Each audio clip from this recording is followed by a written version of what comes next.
can. Do you want? Is it there was to put it shortly? Just. It's just. We got the.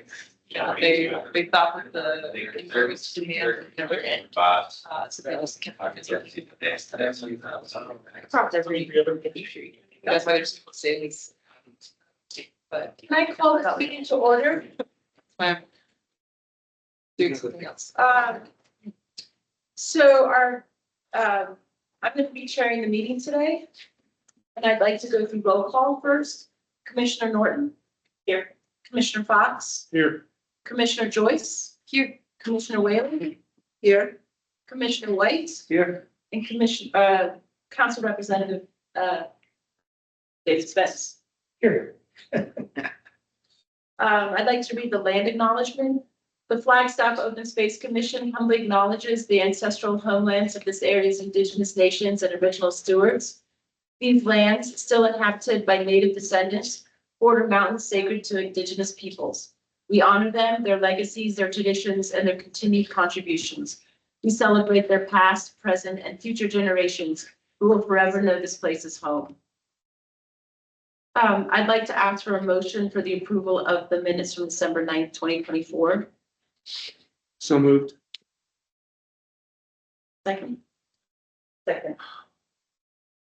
Thank you.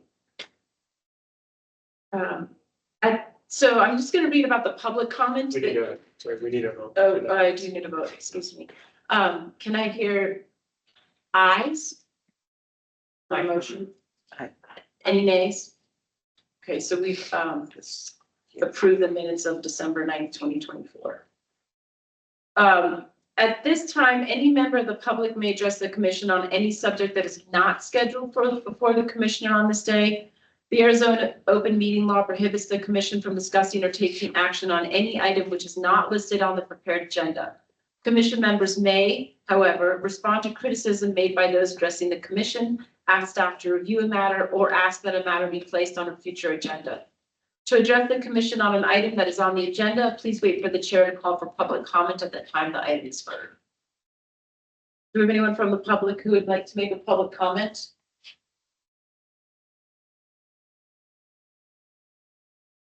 Okay, seeing none, thank you. I'm going to move on to the business items. We have some introductions to do within the council, the commission. We have a new commission member. Molly Joyce, would you like to introduce yourself? Sure. My name is Molly Joyce. I have lived in Flagstaff cumulatively most of my life. I grew up between Flagstaff and Sedona. Most recently, I was working in the bike industry for Specialized as a product manager, and now I work in distribution as far as what my background professionally is. I've also been a teacher at Basis. I formerly worked with the Spring Stewardship Institute at the Museum of Northern Arizona and with the Terrell Art Foundation on multiple projects. So I feel like I have a pretty diverse background from different segments of the community, and I'm excited to bring that to the commission. Thank you. Welcome. Do we want to introduce ourselves to you? Would you like to introduce yourself and then we'll all just introduce ourselves? Okay, well, my name is David Spence. In November, I was elected to the city council, and I was chosen to be the city council liaison to the Open Space Commission. I'm pleased to carry out that function. I certainly am impressed. I've lived in Flagstaff 25 years, and I've grown to really appreciate the open spaces, the trails that Flagstaff has managed to acquire and maintain. So I'm looking forward to being the conduit for information between the commission and the city council, and council back to the commission. So look forward to carrying out that responsibility. Thank you. Thank you. You're welcome. Well, we'll go round robin. I'm Jackie Thomas. I work for Arizona State Land Department, and I've lived in Flagstaff, I don't know, a dozen years, and I've been on the Open Space Commission. I was on multiple years ago for 3 years, and I think this is about my second year here again. Had a little bit of a break in the middle. And it's a pretty fun job. I'm Mary Norton. I'm the P&Z liaison to open spaces. So I've served in this position here. It's really coming up almost 3 years in April. I've been on P&Z for 3 years next month, and I was just reappointed to another 2-year term in December. So I'll continue to serve as a liaison at least for another 2 years on this commission. I really enjoy it. I've lived in Flagstaff 10 years now, and I'm retired. I was in the home building industry on the marketing side. Then I'm Annie Rachel, and I'm going to be taking notes. I'm the admin specialist. I'm Matt White, and I'm retired scientist, active outdoor person all my life. I'm on the community college board, and enjoying being on this commission. I've lived in Flagstaff 56 years. A lot of my interaction with the city and the community has had a lot to do with the environment, open spaces, trying to preserve our view sheds, trying to make Flagstaff match the image that we often see in pictures.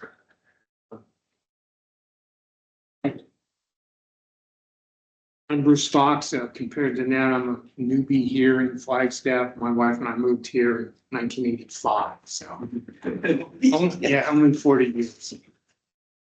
Retired from NAU as fourth professor. Was on the commission about 10 years ago or so for a couple of terms, including in chair, and then came back.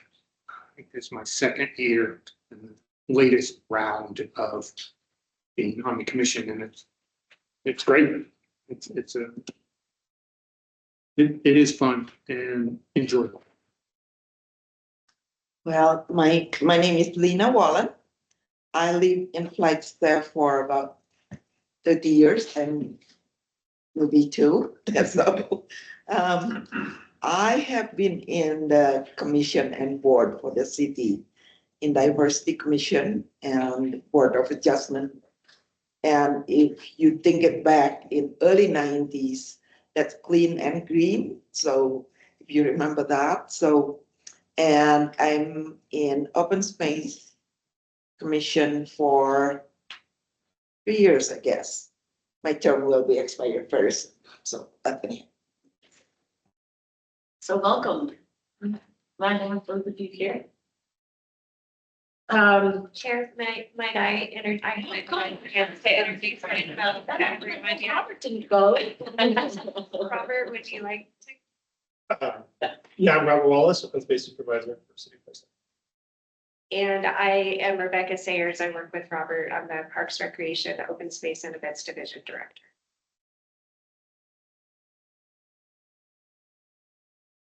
Thank you. So our chair position is vacant as of just a few days ago. As the vice chair, I'm going to lead today's meeting.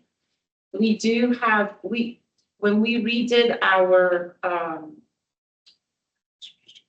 strategic plan, remember we made a note in there that we would go back every year and revisit who was the chair and the vice chair. So we have a little flexibility in there where we could discuss chair appointments and vice chair appointments today and vote on that and make that decision today. Or we could just have someone act as the chair for a few sessions and then make a decision, say in May or April. April, we could decide on a chair and a vice chair, or we could do it tonight. I thought we should discuss that versus just somebody making that executive decision. So I'm bringing to the commission the discussion of, do we want to decide who's going to be the chair and the vice chair today? Are there people interested? Are you interested? I think I'd like to be the chair. I think there's a bit of a learning curve, but, I'd like to be the chair. The smart level. Okay. Okay, thank you. Would anybody, how do we do this? I mean, I can't make a motion that we. No, well. Do we need to decide who would be the vice chair first? Yeah, see if we get chair and vice chair and just vote for slate. Yeah.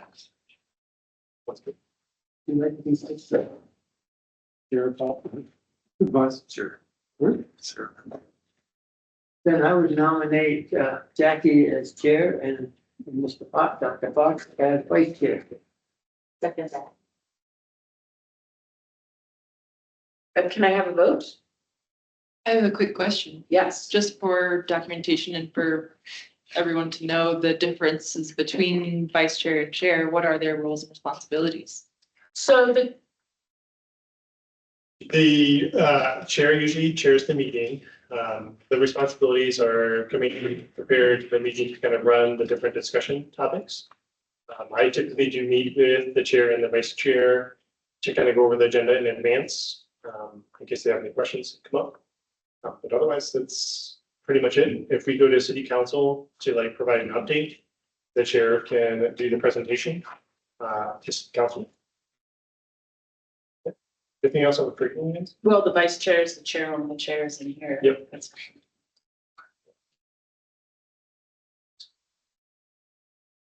And Jackie mentioned delaying, so I believe like our chair appointments are going to city council in April.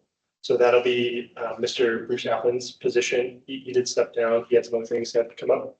And Lena Wallen, Commissioner Lena Wallen, her seat expires in April as well. So we hope that you would reapply, Lena. But city council will have the opportunity to appoint another chair member. Actually, I think it's a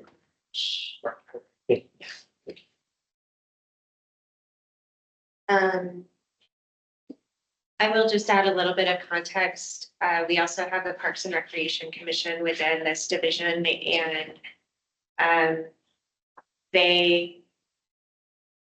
and it would be nice if we had some consistency amongst our commissions, but we don't have to if you choose not to.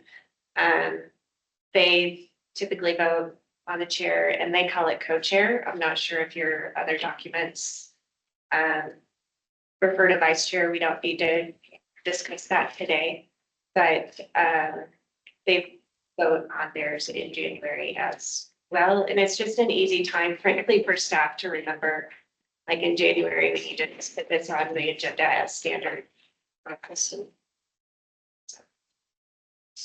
Sounds like we've had a couple of willing folks and a session on the table. And it's January. Yeah. So do I have a vote? All in favor? Aye. Aye. Any opposing? Okay, so that's official. Congratulations. Thank you. Well, you'll have to bear with me as I learn. So the item C in our agenda is the Greater Observatory Mesa Area Trail Plan. And I think I suspect that the bulk of our meeting will be discussing this. There is a public comment synthesis review and recommendation. So remember, we got public comments when we were down at the library, and I can't remember what month that was. But this is an opportunity for us to get a synthesis of that, a follow-up on the documents that were shared with us in the email. So there'll be a decision item made. We will need to review the Greater Observatory Mesa Area Trail Plan, public feedback, and recap the plan's progress.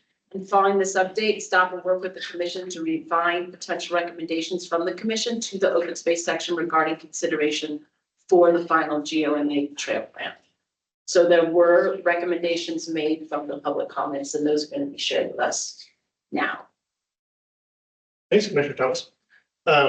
Yeah, so I'm going to invite Mark Lozeth up from SDR here to start off our presentation. And he's gonna give us a little summary about how we got here and the community feedback that came in this third period. And then we're gonna get into like the topics that we're looking for feedback on from the commission. We'll have some discussion time, some time for the commission to ask questions and clarifications after the presentation. And then we'll allow time for public comments if they're, I'm sure they're gonna be some. And then we'll come back to the commission for their discussion and we'll motion and votes. So, turn it over to Mark. Thank you, Robert. Good afternoon, Commission. Thank you. Thank you, Chair, new Vice Chair, for the opportunity to speak today. Today, I will be presenting on the public engagement process. This is our Phase 3 public engagement for the Greater Observatory Mesa Area Trail Planning. Then I'll turn it over to Robert to share some considerations from land management and then get into that discussion on potential recommendations from the Commission. Next slide, please. That's me, Mark. Sorry, it's on the, there we go. Robert. All right, so this is kind of an overall slide of all the public engagement that we have gone through to date.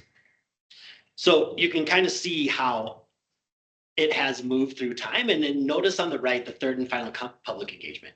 We did have what was it, 4 meetings with you all last year, kind of working through some of the management implementations based on the recommendations that we heard from the feedback from the public. We are now considering, as of now, this engagement period as our final process. So a lot of what you're seeing here today as far as the overall comments received, the letters received, and there's a note on the far right under the 2024 period of open-ended comments.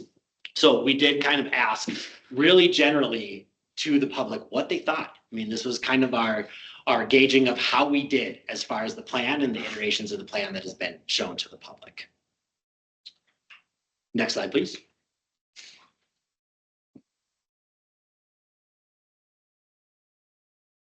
Okay, and so we talked a little bit about this last year at the commission meetings that we had, but we did make some substantial changes to this plan itself and kind of wanted to run through that just so everybody's on the same page about kind of how we've been responding to the public, how we've been responding to some of the feedback received from other land management agencies.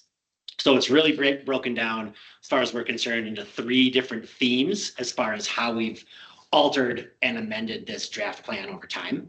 It's the habitat and conservation, residential impacts, and recreation experience. So for the habitat and conservation, one of the things that we heard from Arizona Game and Fish was the importance to water resources. These are both springs and known seeps in the planning area. We originally had a buffer of 500 feet that we expanded to a 1/4 mile or just over 1,300 feet to make sure that we were having the proper avoidance to these water resources for wildlife. Based on feedback from the second round of engagement, we heard from a lot of community members about the overall trail mileage on the plan and that there was a strong desire to see some blank areas on the map, some areas kind of left to conservation values and really lent itself to more of a experience of solitude if you were to travel into these areas without formal trails. So we ended up reducing the mileage from the original version of the plan, which was just over 24 miles, to 18.5 based on public comments. Residential impacts, we did adjust some alignments away from private property, and we did take advantage of some topography, think of, aspects on hillsides that kind of prevent view sheds into neighborhoods and neighborhoods over onto trails itself. And then we also took a look at our access points, modifying access points as needed to really allow for public to get that access to the mesa, using public roads and streets and avoiding any sort of private roads, private property to access the mesa in a formal way. For the recreation experience, based on the feedback from the second round, we did include 2 alignments that we're calling for bike optimized trails. So these are our trails that are intended for the user experience for mountain biking. On the map, they are trails 5.25 and 5.26. These are both close to the foots trails. 5.25 is 3/4 of a mile long and 5.26 is a 1/2 mile long. And this is kind of in that idea of If we're going to put trails a little bit closer to access points, trying to give as many experiences as we possibly can near to where people are getting into the mesa and using the mesa most often. During the second round of feedback, we did hear that folks preferred multi-use trails over single-use trails. And so this kind of lends itself to the equity issue. If everybody's got the same mileage to enjoy, everybody in all the ways that they do use trails want to enjoy trails in similar ways.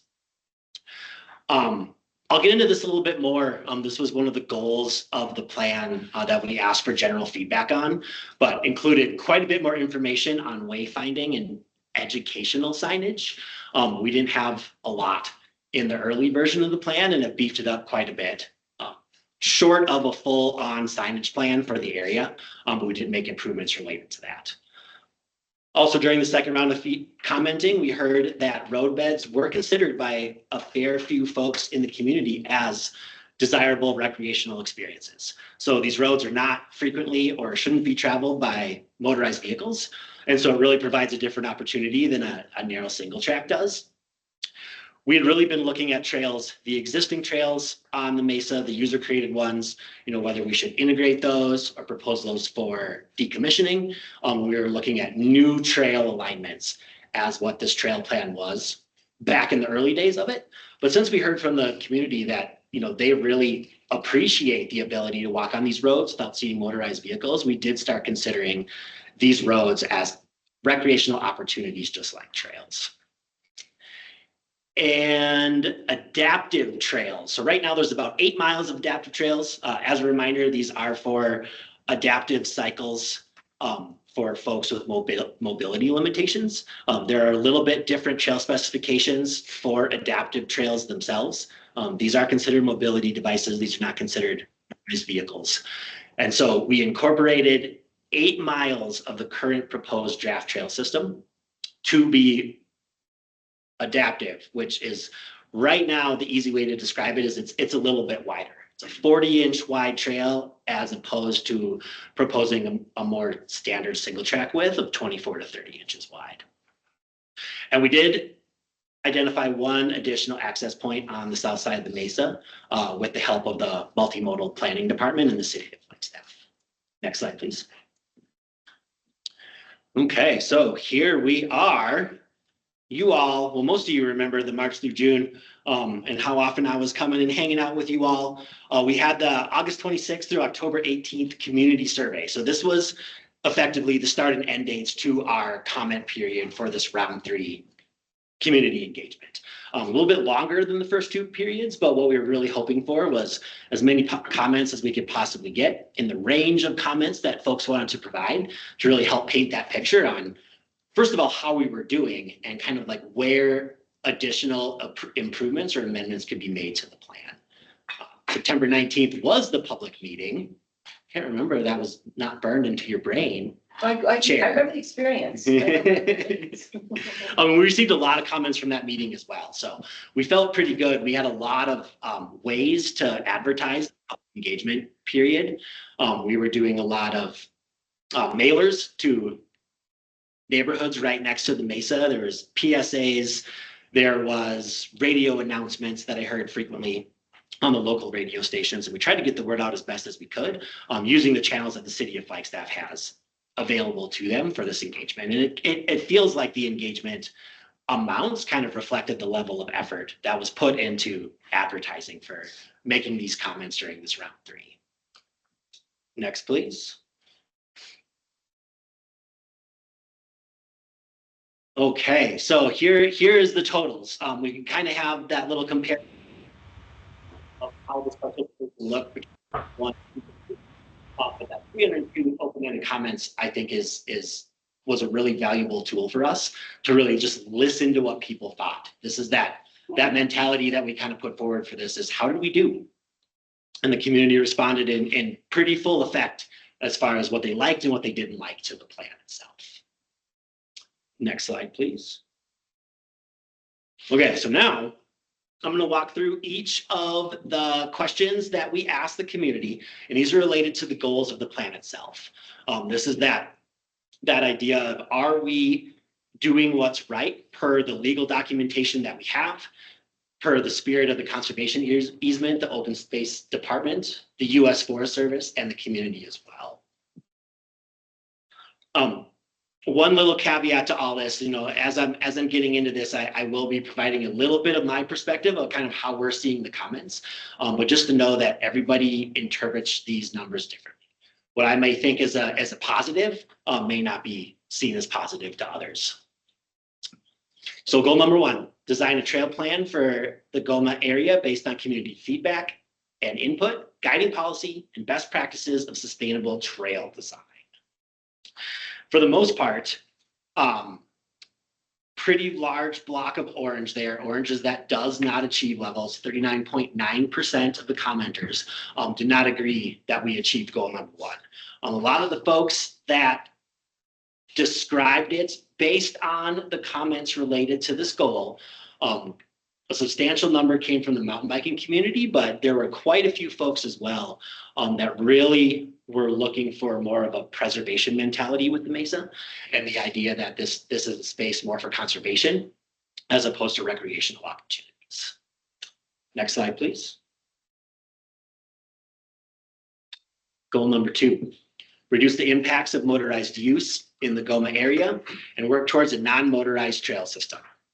So quite a few, 41.1% of respondents did say we achieved this goal. Throughout the history of the Observatory Basin Natural Area, the open space program objectives have strived for a non-motorized natural area. And for the most part, according to the green and yellow, the folks agreed. The folks that did not agree, based on the comments, mentioned e-bike regulations and kind of the lack of formal and approved e-bike opportunities as an issue, as well as we did receive some comments about the desire for motorized single track that connects over to the Fort Valley Trail system that the Forest Service manages, which is a motorized single track trail system. Next slide, please.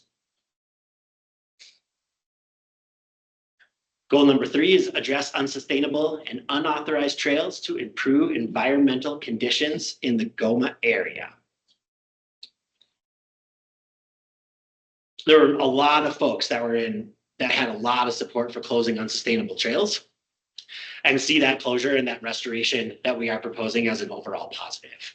We did hear some concerns from the community related to the increase in use and therefore subsequent impact that a formal trail system may bring, using trails as a way for more people to get in this mesa that are currently visiting it. Next slide, please. Okay, increase local access to the formal trail system to advance the 10-minute walking distance to open space goal of the city of Flagstaff, as identified in the sustainability plan. There's a lot of access limitations to this planning area. Just geographically, how it's sitting on top of the mesa, we have a lot of private property that kind of rings around the southeast and north sides of it.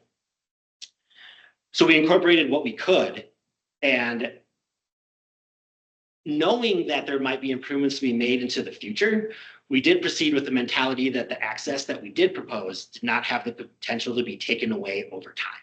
So we were cautious. We really weren't trying to force access points on places where private property concerns were gonna limit the ability for us to formalize that access for the public and for the community of Flagstaff. There was appreciation that was expressed for the proposed trailhead west of the public works yard. That was really seen as an overall positive to the ability to access this area. As most of you know right now, most folks are accessing this area from Thorpe Park. Limited parking over there at the ball fields, kind of all the traffic related with downtown and all the events that occur down there.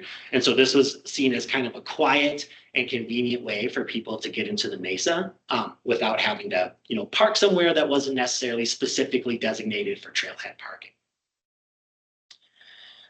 The concern comments related to either not having enough access in general, or there was more perceived issues with impacts to residential neighborhoods that were, kind of adjacent to the mesa proper, specifically on the south side of the mesa and the east side in the downtown neighborhoods. Next, please. Goal number 5, design a sustainable trail system that addresses impacts of unauthorized recreation and balances allowed user experiences with open space conservation. When I look at this graph, I see a lot of balance. It looks, pretty close to third. And I think it's pretty striking and kind of indicative of the range of comments that we received for how the planning area should be managed. The support for the plan recognized the balance between conservation and recreation and the positive aspects of closing and restoring unsustainable roads and trails. The does not achieve comments range from not providing enough trails and opportunities, a desire for larger emphasis on conservation over recreation, and concerns for increased environmental impacts once implemented.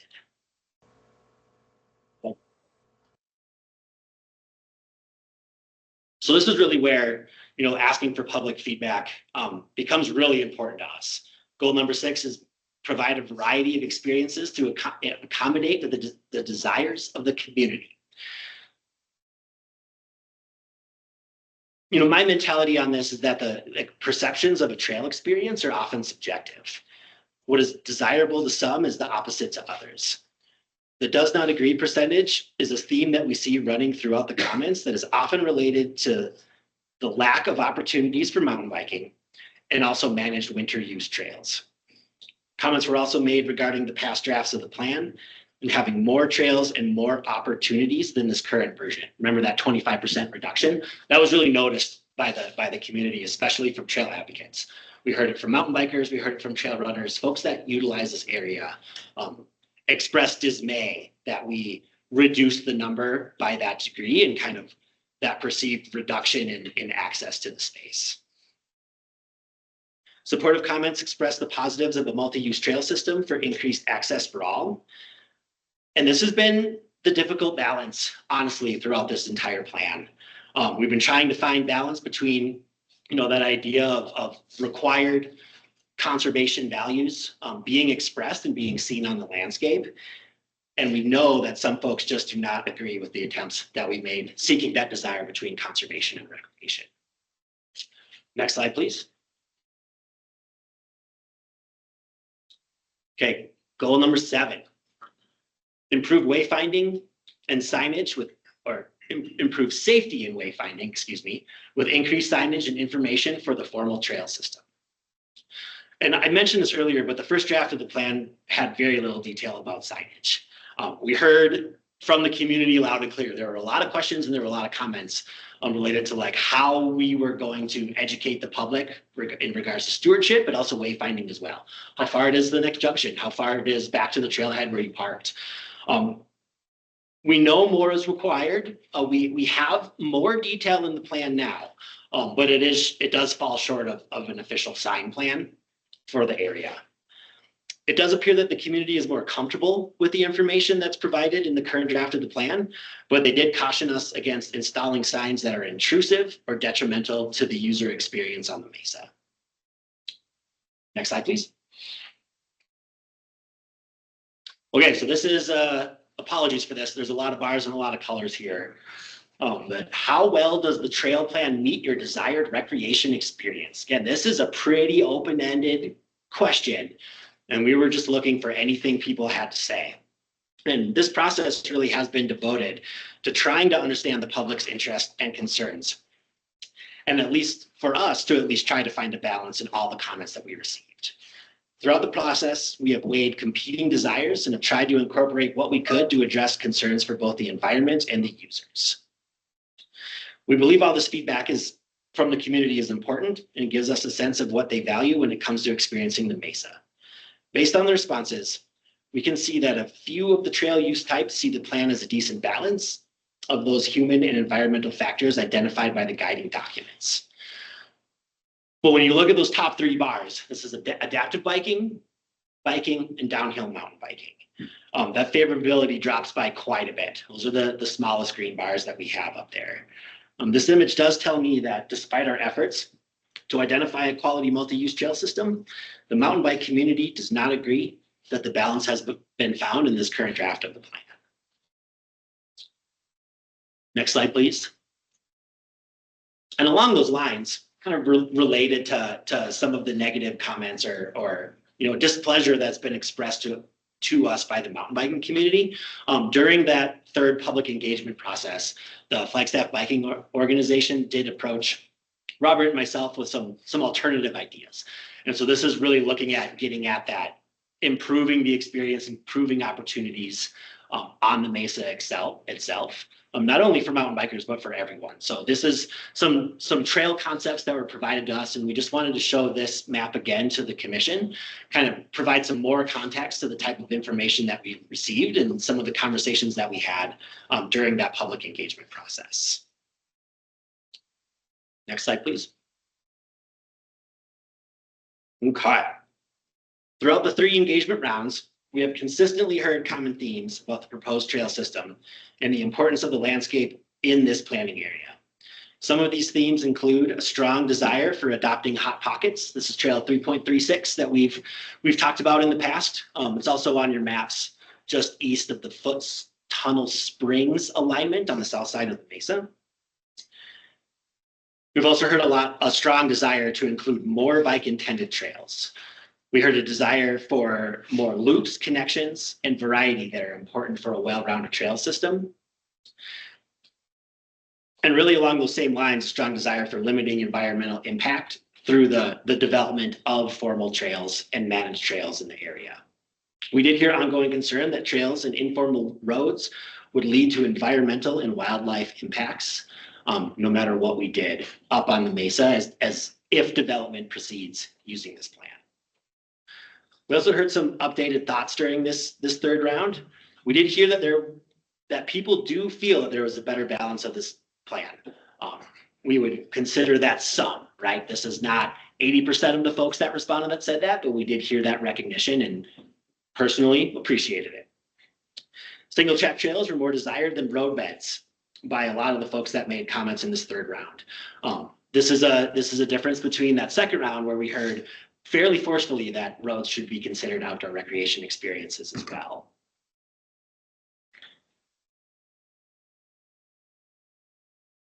We also heard that this version does not provide enough diversity and experiences that trail users are looking for. This is loudly heard from the mountain biking community, but we also heard it from winter uses, formal winter uses. So think like groomed ski trails. Nothing like that is proposed in this plan, and we did hear comments to that effect.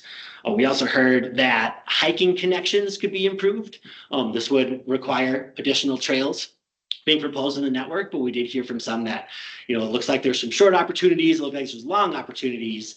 What about that more middle range of a hike that I'm looking to do? And adaptive biking as well.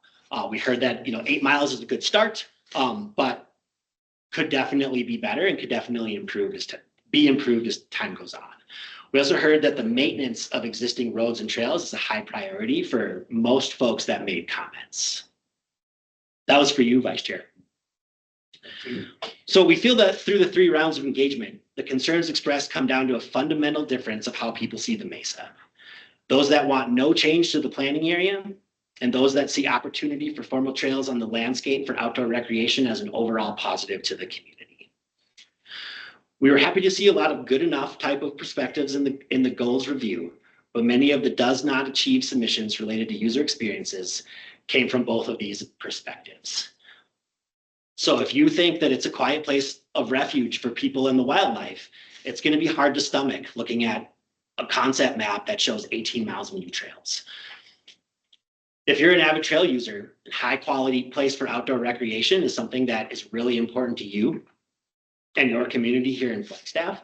You see good trails on the Mesa as an overall positive for everyone that enjoys trails in the area.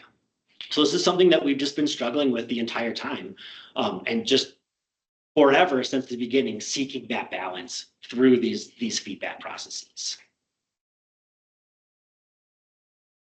With that, I think it's Mr. Wallace's turn. I'm available for questions at any point. Thank you very much, Commission. Thanks, Mark.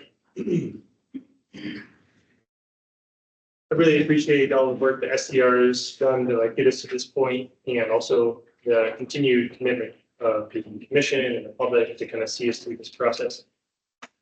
Been a lot of work, and I think we're getting really close to finalizing a plan that we can take to the council for their review and input.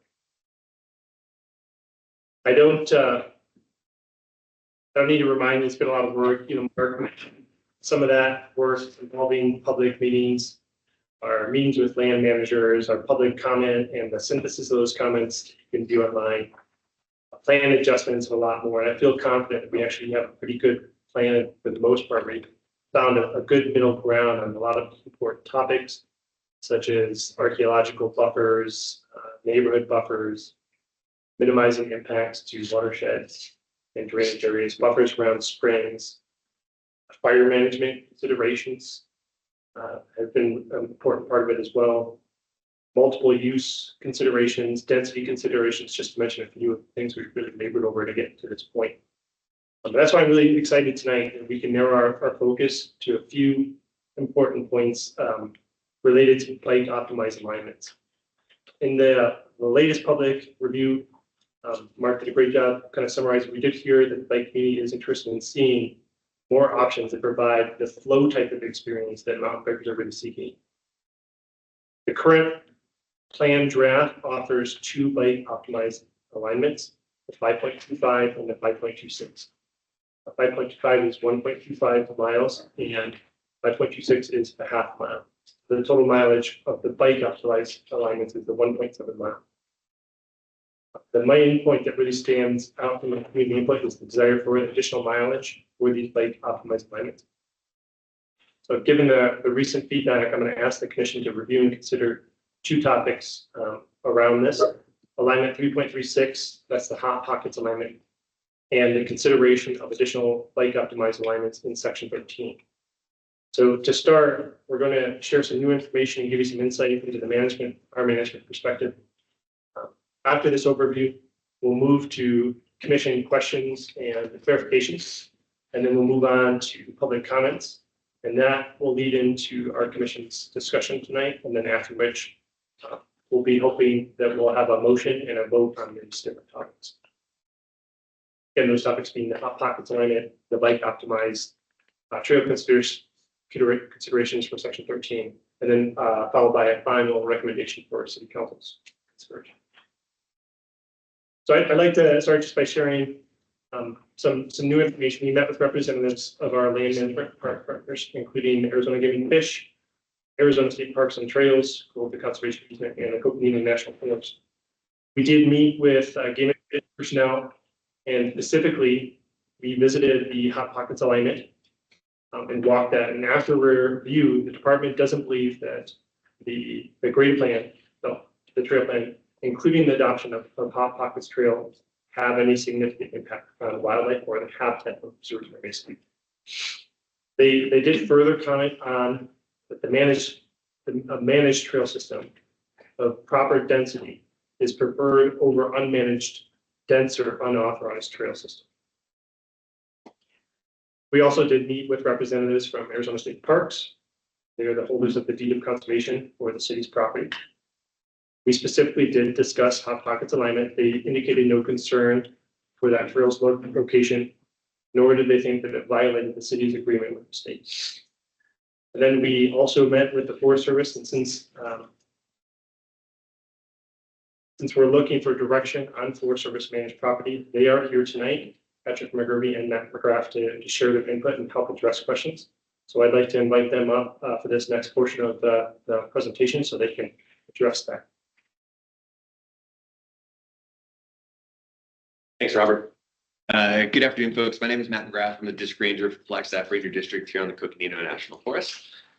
District Ranger, the title, basically I'm responsible for everything that happens on National Forest System lands for 15, 20 miles surrounding the city of Flagstaff. So Observatory Mesa firmly in there, the checkerboard parcels.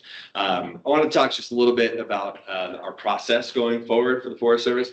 And then also, as Robert said, Pat McGurvey, who runs our recreation and trails programs on the district this year also, in case you have any specific questions for us. But in terms of process, because folks who've been in town for a little while have seen the way that we run a trails planning process with the Mount Elvin Dry Lake Hills project that the decision was signed in 2022. We picked that up in 2019 when I got here. We had several rounds of public comments. We had a stakeholder group that worked with us to help us develop ideas, proposals, very similar to all of this. And then a couple times we had public comment periods, what we call scoping, where we go out and say, hey, what do you think about this? Very similar to what SDR and Mark have been doing for the city piece. Throughout that, we were doing an environmental analysis on this. So all of our resource specialists locally would look at it and would work with Pat and our trails folks as we develop the process or develop the plan, and then we'll go forward and improve it. I think we had about 1,200 public comments when we went out for comment period on Mount Eldon Dry Lake Hills trails. Remarkably positive. We had a little bit more green, some orange, and slightly less red, I think. But it was a really a long, drawn-out process. Took us several years, similar to what's going on here. What I did want to share with folks that it's going to be a little different for the Forest Service in this proposal. Basically, all of that front-end work is being done by the city, by you, and by Mark and SDR. So when you make a recommendation, it goes to the city council next. The city council approves that or adopts it. And then the city, it'll go back to Robert and his folks. And eventually the city will apply for a special use permit with the Forest Service. We'll take a look at that proposal and then either approve it or deny it. We're probably looking at approving it because we've been working so closely with folks on this that we know what's coming. And so wanted to share that with you, that there's not going to be a big public comment period from the Forest Service perspective on this when this project comes to us. The first slide that Mark shared, going back to 2021, had the 5 different circles of really robust public comment periods or public engagement. We're going to rely on that, and we're not going to just keep having public comment periods over and over and over. So I've talked to some folks who've said, well, I don't necessarily love everything in here. When it comes to the Forest Service, I'm going to say, hey, build this new trail here or drop that trail there. And we're not going to do that. We're going to look at the proposal that the city gives us, and we're either going to approve that special use permit or we're not. We have a lot of special use permits, just to give you an idea of what generally they look like. The city's Waterline Road rehab project that's been going on for the last year or so, that's under a special use permit. Basically, the city says, can we build a water line? Although that was done 100 and something years ago. Can we maintain this water line? If you've been up Schultz Pass Road lately, they put a bunch of concrete work in there. The city said, can we build these? Forest Service looked at it, said, yes, you may. And basically the city owned it. The city is responsible for building it. It's responsible for maintaining it. Similar process here with this trail plan. Another example is the Coconino County Flood Control District. All the flood mitigation work that you've seen on both sides of town, a lot of it over on the east side, where they have built a lot of those flood control structures. Those are all under a special use permit. The County Flood Control District built them. The County Flood Control District maintains them. In both of these cases, if either the city or the county were to abandon that permit, they would be responsible for removing whatever had been built. Obviously, we can think about what the feasibility is of removing a giant alluvial fan, but you understand my point. If the city in 10 years said, forget it, we don't want a trail system on Observatory Mesa anymore, in theory, I would say, okay, you got to go rehab these trails. Obviously, we know how that's going to work out. So just wanted to share that little bit for you on process. And then see if Pat, if you had any other site-specific stuff or anything else you'd like. Yeah, I mean, I just had a couple slides. I'm Pat McCurry, the recreation and trail staff here. We've got a lot of priorities on this district, a lot of public interest. So why are we here? Why would we entertain the city bringing us a proposal like that? We go back to all the work the community did back in 2018, 2019 to come up with the Flagstaff Trail Initiative regional strategy. If you haven't looked at that, it's kind of the guiding principle all the land managers around Flagstaff should be using. And so one of the highest priorities for development and organization of trail systems was Observatory Mesa. So that's why we're here. That's why we've been working really closely with Robert because this is a community priority. So next slide there. And then we've been looking at our land management plan, which kind of directs us and shows us desired conditions for different landscapes on our forest. These here are the objectives and desired conditions for the neighbor woods management area, which includes all of the sections of Forest Service lands up on Observatory Mesa. I won't read that, but it pretty clearly articulates what we're doing, what you guys are doing. We're meeting our plan objectives really closely by working together to meet those. So we've been reviewing that as these proposals have changed or the plan has changed, the drafts. Like, is there anything wild out here that's going to put us out of our forest plan that we wouldn't be able to approve a proposal? We really haven't seen that yet. So everything that we've seen is fitting into our overall land management. And then Matt talked about the process. So, like Matt said, we wouldn't be doing an environmental assessment or a large scale NEPA project, which is the National Environmental Policy Act. So we'd be doing pretty quick paperwork exercise to take that application, review it with our specialists, make sure we're meeting things like our heritage and our endangered species, wildlife type of things, and then getting that permit issued so the city could start implementation of that special use permit. So we just want to share that kind of process. Be pretty quick once city council and pros kind of came up with an application. So any questions for the Forest Service on any of that? Thank you. Yeah. Were you the ones that evaluated Hot Pockets with that recommendation? No, that's not on Forest Service land. Okay. Yep. That was Arizona Game and Fish. That was there. Yeah. Thanks. Yeah, yes.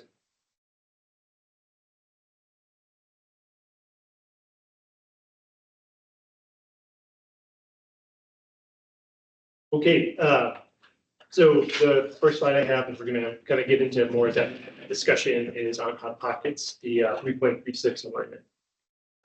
Just kind of recap a little bit about what we heard. We did hear from both sides here. So support for the adoption of Hot Pockets alignment, as far as their perspective, mountain bikers are particularly interested in keeping this alignment because of the experience it provides.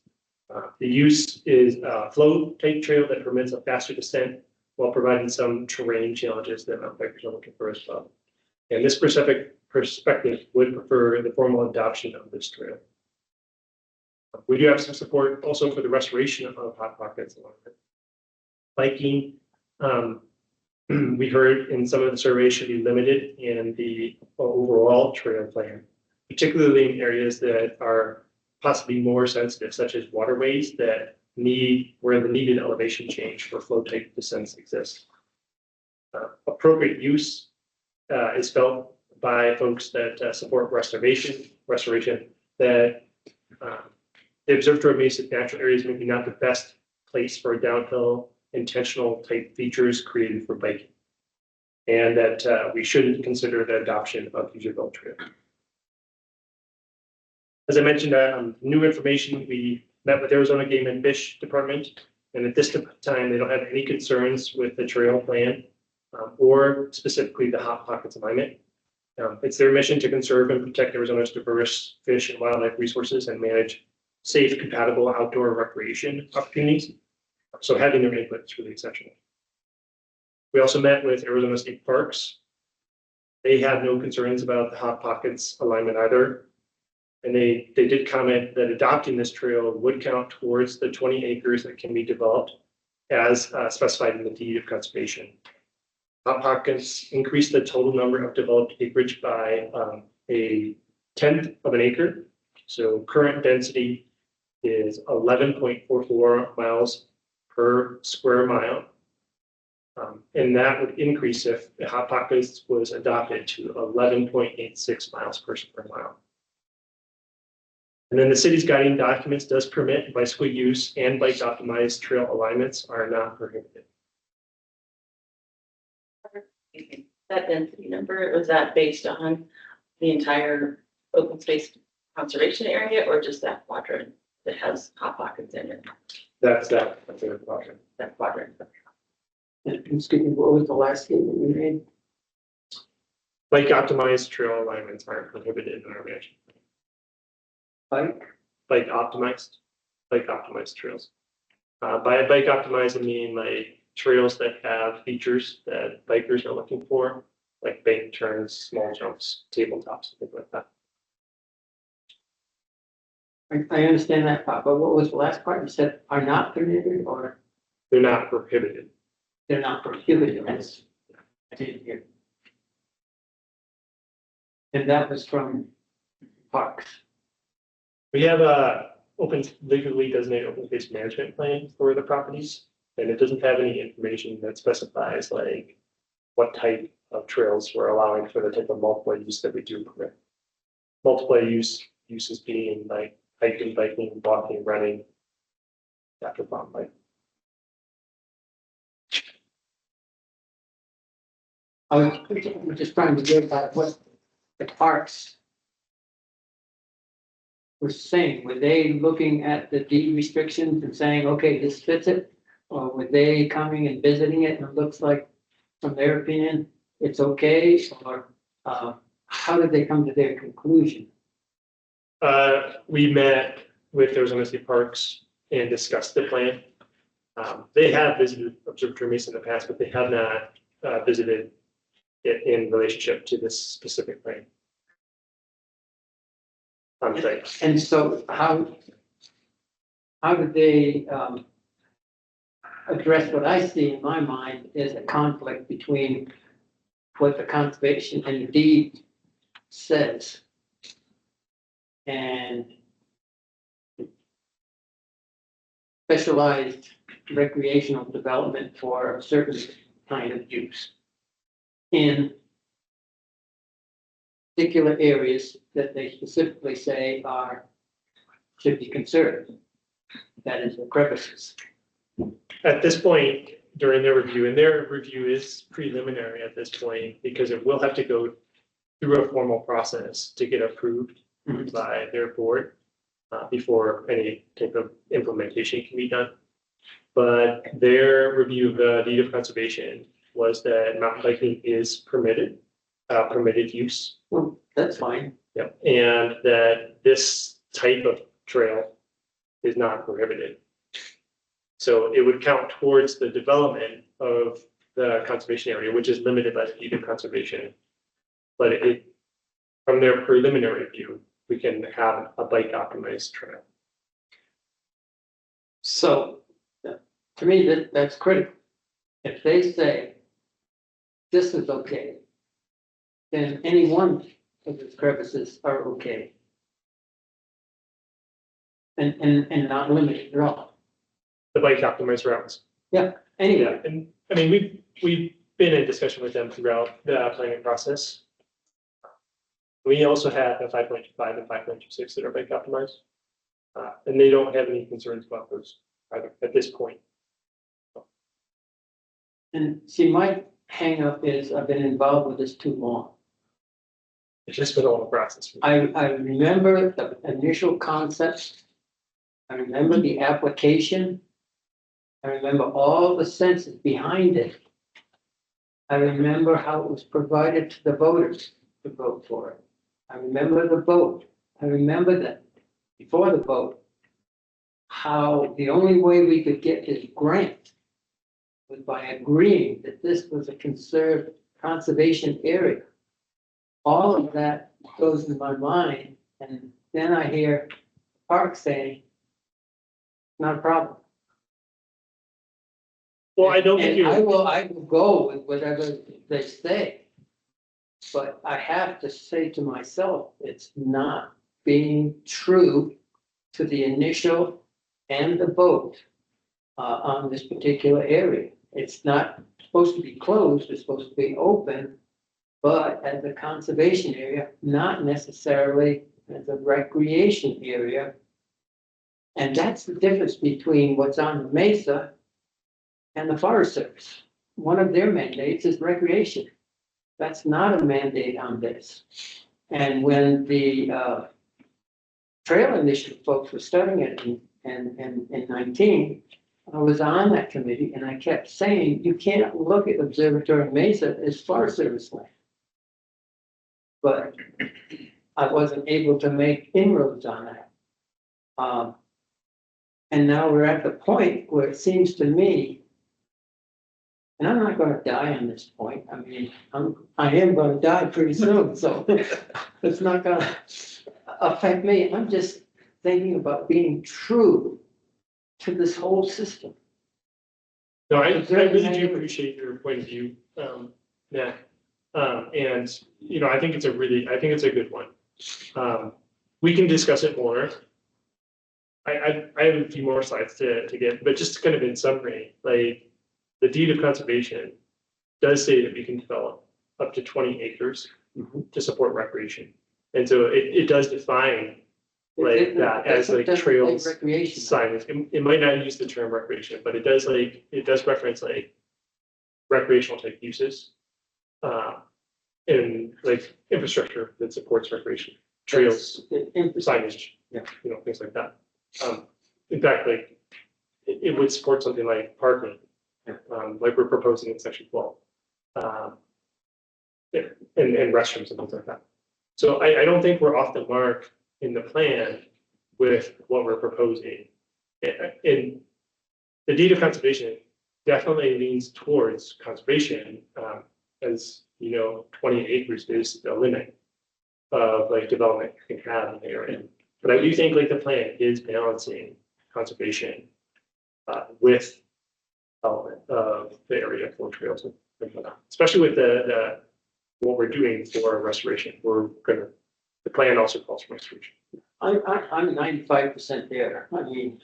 Yeah, I mean, it's good. It's good for us to chat about for sure. Yeah, and that's why we're here tonight. That is my basic concern, and I can't convince myself otherwise. That because I'm really familiar with that particular area, and that particular route. And I understand the reasons for it. I mean, it's convenient, it's a nice loop. It's really only for the very best bikers, that's for sure. So I understand all that side of it. But I have to have some kind of parameters to judge this in, and I described what those parameters are. That it's not the kind of thing that was thought about early on. Now, section 13, that's a beautiful area there. And that's gonna, from a conservation point of view, the trail system there, it's gonna disturb that. But that's, as far as I'm concerned, that's Forest Service land. And it does provide a major recreation area for bikers. And somewhat challenging. So that is in the plans, and it's, from my point of view, influenced by the Forest Service and its mandate. But section 18 is city property, and I see that should be treated differently. I guess I'll share a few management perspectives, and maybe we can come back to that and have like a more robust I don't want to discussion. drag this out, and whatever we push forward, I'll go with the majority of this. Yeah, I mean, I want to acknowledge we have been back and forth on this particular alignment, because of the potential impacts to like the drainage area, its original unauthorized construction, more challenging trail, descents are typically more difficult to maintain as well. Yet this trail did receive substantial support from the mountain biking community. And it will, I think it could be likely difficult to close because of its popularity. Though this trail may really require more maintenance over time due to steep terrain, I think we could maintain it with volunteers. The part of the mountain biking community can be part of that successful solution as far as maintaining it moving forward. Also adopting this alignment where this terrain can provide that intentional mountain biking experience would help meet the need for places to ride close to the community without substantially disturbing additional landscape. This section is closer to town, so it could offer a ride that doesn't require as large of a time commitment. We'd also be still within our goals of moderate trail density. Our sections 1 concept is adopting trails that are not just, sorry, let me rephrase my sentence here. Our sections 1 concern is adopting a trail that was not just like user created from traffic, but purposely built without any public process. And we do worry about that, sending a message that we'll adopt illegally built trails in the future as well. Yet the community feedback is clear, that this is a desired alignment. And when we assessed the trail condition, we didn't find that it was badly constructed. But we would like to consider adjustments to limit like watershed impacts to make it more sustainable if it turns out that this trail is adopted. Overall, our perspective is that there's a lot of perspective to show support for keeping this alignment, and that outweighs the restoration that our land and I think our land managers like have shown that they are in line with that as well, that they don't have concerns with adoption of this. Excuse me, now what you read there says it is who's it's the staff here, I would say staff perspective. the staff perspective.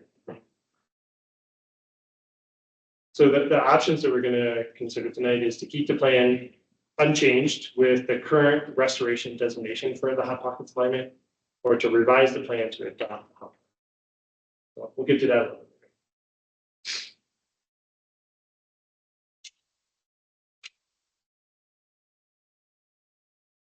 Okay, I'm gonna move on to the next slide here. This is the mountain biking optimized trail. So, the support for bike optimized alignments, we've heard that in their feedback, they thought that the trail plan did not align with the public desire or need for additional trails for mountain bikers. That there are not enough trail opportunities for multiple user types, especially mountain bikers. There was a desire for the trail plan to align with previous community feedback received in prior engagement phases, especially about their willing or interest in directional trails and higher trail density. Comments were supportive of adding additional mountain biking alignments overall. And then, Excuse me, use the word public. Define what you mean public, what that, I think I was referring to the public comment period. This are we, September 19th meeting in the local public. or were you referring to the mountain bike community? Well, the mountain bike community certainly was part of the public comment period. But it all, I was summarizing some of the folks that wrote in support of bike optimized alignments, whether they're bicyclists or not. I mean, much of that feedback could be from the bicycle community, from those interested, but when I say the public, I mean the public comment period. yeah, I guess that it's hard. And I have no problem with the bike community lobbying, whatever they like, and that's good. I have a problem, and this is difficult for you guys, and I understand. I have a problem using public and lobbying. That's the same, and there are conservation folks that are lobbying too. I mean, it's not biking community, and if the hiking community was more organized, they'd be lobbying too. But my point is, when we use the word public, I get uneasy because I don't know whether it's a special interest group that is skewing it, and I'm saying that's not bad, that's their prerogative. But from a decision point of view, I want to decide for the general public. And that's sometimes, and I'm sure the Forest Service has this problem, in Right. group.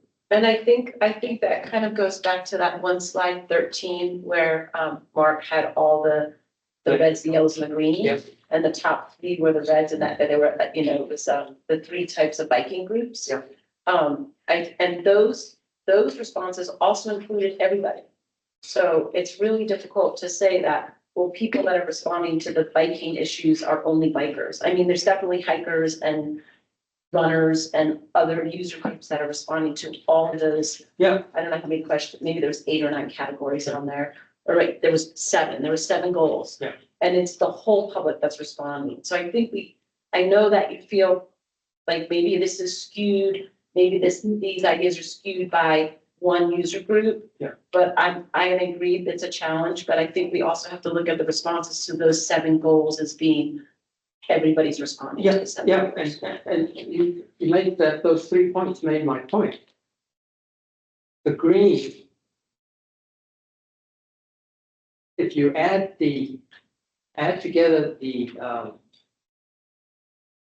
somewhat agree and agree, Mhm. Right, yeah, you would see where that skewing is.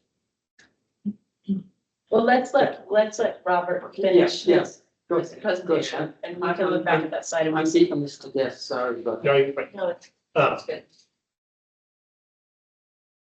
So that, during the feedback as well, there were some concerns with lake optimized alignments, and those included comments that adding additional trails to the plan would be out of line with the guiding policy for the conservation easements due to the changing existing baseline conditions. We did talk to Arizona State Parks about that. There were also comments that the current plan without additional mountain lake alignments is better for balancing both conservation and recreation. And that's kind of an overall kind of summary of that. The new information we have to share on this particular topic is that, we met with our partners. We met with our partners at Flagstaff Biking Organization.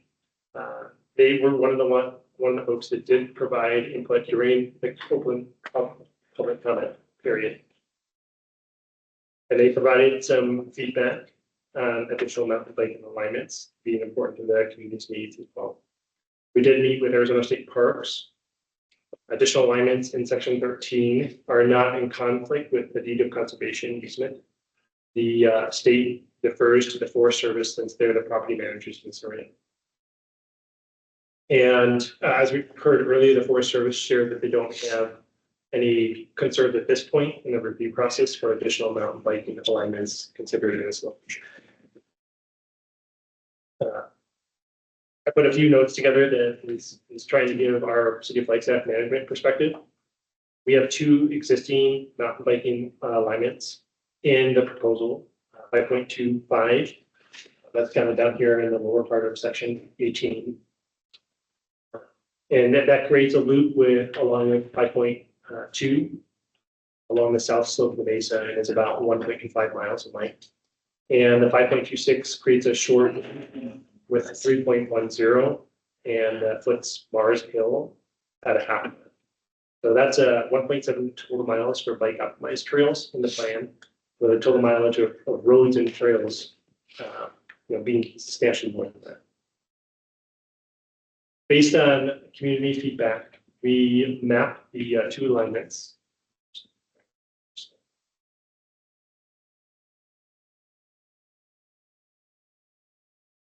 On the left there, you can see the current plan. We have 5.7 there in the corner, 5.8 in section 13 with no intermediate connectors.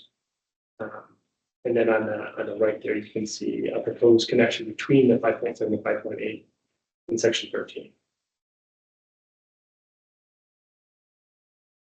So these are two descending routes, similar to feedback that we've heard in some of the comment periods. The western alignment totals 0.65 miles, and the eastern alignment is 0.85 miles.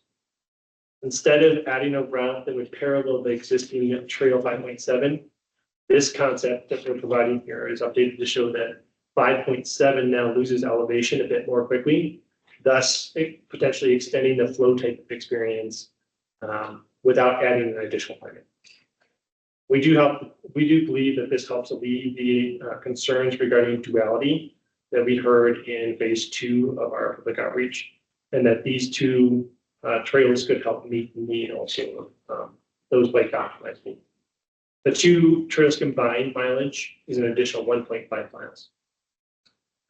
The new mileage in section 13 would total 6.46 miles, which when developing the trail plan, we did assess trail density and work to keep the overall density at a moderate level. So the total 6.46 would still fit within that moderate level that we were as a guiding document. These 2 bike alignments increase the density in this particular section from 4.96 trail miles per square mile to 6.36 trail miles per square mile. This next slide, I just have a little clarification on when I talk about density, what that means. So low density, as we used for looking at the plan, is 1 to 3 miles of trail per square mile. So low density helps minimize environmental impacts and preserves large, kind of uninterrupted natural habitat. Moderate density will range from 4 to 10 miles of trail per square mile. This allows for a more kind of balanced mix of recreational infrastructure and environmental conservation. And then high density can exceed 10 miles of trail per square mile. The high densities are really often seen more in city parks or densely populated regions where recreational demand is high. So we use this as a reference point to adopt from standard mile. We use this as a reference point when building our guide. This is adopted from a National Park Service trail planning document, which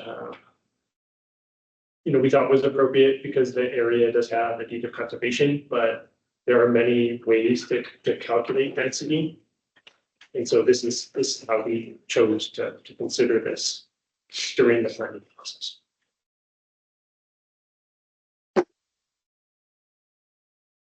Here we have a slide on the overall trail density. So our current trail plan, as it is proposed today, is 6.7 miles per square mile, with a total road and trail length 53.19 miles, and a total square mile of 7.9. And that assessment includes all the sections we see here. So section 1, 6, 7, 8, 12, 13, 17, 18, and 36. And then the proposed trail densities. So the hot pockets alignment and the 2 alignments in section 13. That would be 6.86 trail miles per square mile. When you consider the entire plan, and that includes the different sections that I mentioned, with a total road and trail length of 61.78 miles and a total square mile of 7.9.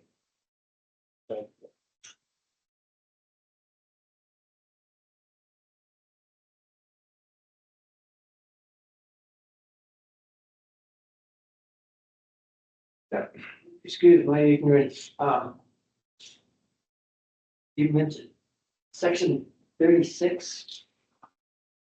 Yeah, I'll show you a map that's more conclusive here of all the sections here in a second. But at the very front of the trail plan, there's a section map that has all the sections labeled that you're working on finding trails for. So just kind of conclude, with our kind of management perspective. So overall, we feel that there is a substantial acreage of undeveloped land that also allows for the conservation and experience for solitude. With these 2 new trail alignments and hot pockets alignment, the entire plan would propose the 7.13 acres of development out of the 20-acre limit that's set by the conservation. 7.53 out of the 20. A little over 7 acres, so it's 7.2 each. These additional alignments would help create an inclusive trail that helps meet the needs of different user groups. They may also help alleviate concerns about user conflict that we saw in some of the feedback for the entire plan. These bike optimized alignments might appeal more to bikers because the flow type experience, and it could reduce bicycle traffic on other trail locations, thus maybe reducing user conflict overall. In addition, the plan's language does include considerations for signage that would alert users to each other to help minimize chances of negative interactions. So the options on this particular topic are going to be for keeping the plan unchanged and to not include additional mountain biking optimized alignments in the final version for city council review, or to recommend that the trail plan is updated to include these 2 trail alignments in section. So let me switch to that map for you, and then this next slide is for commission questions. And if we could just talk about the process for a moment here, I'd recommend that you get through your questions and not get into comments or decisions until you hear. That might want.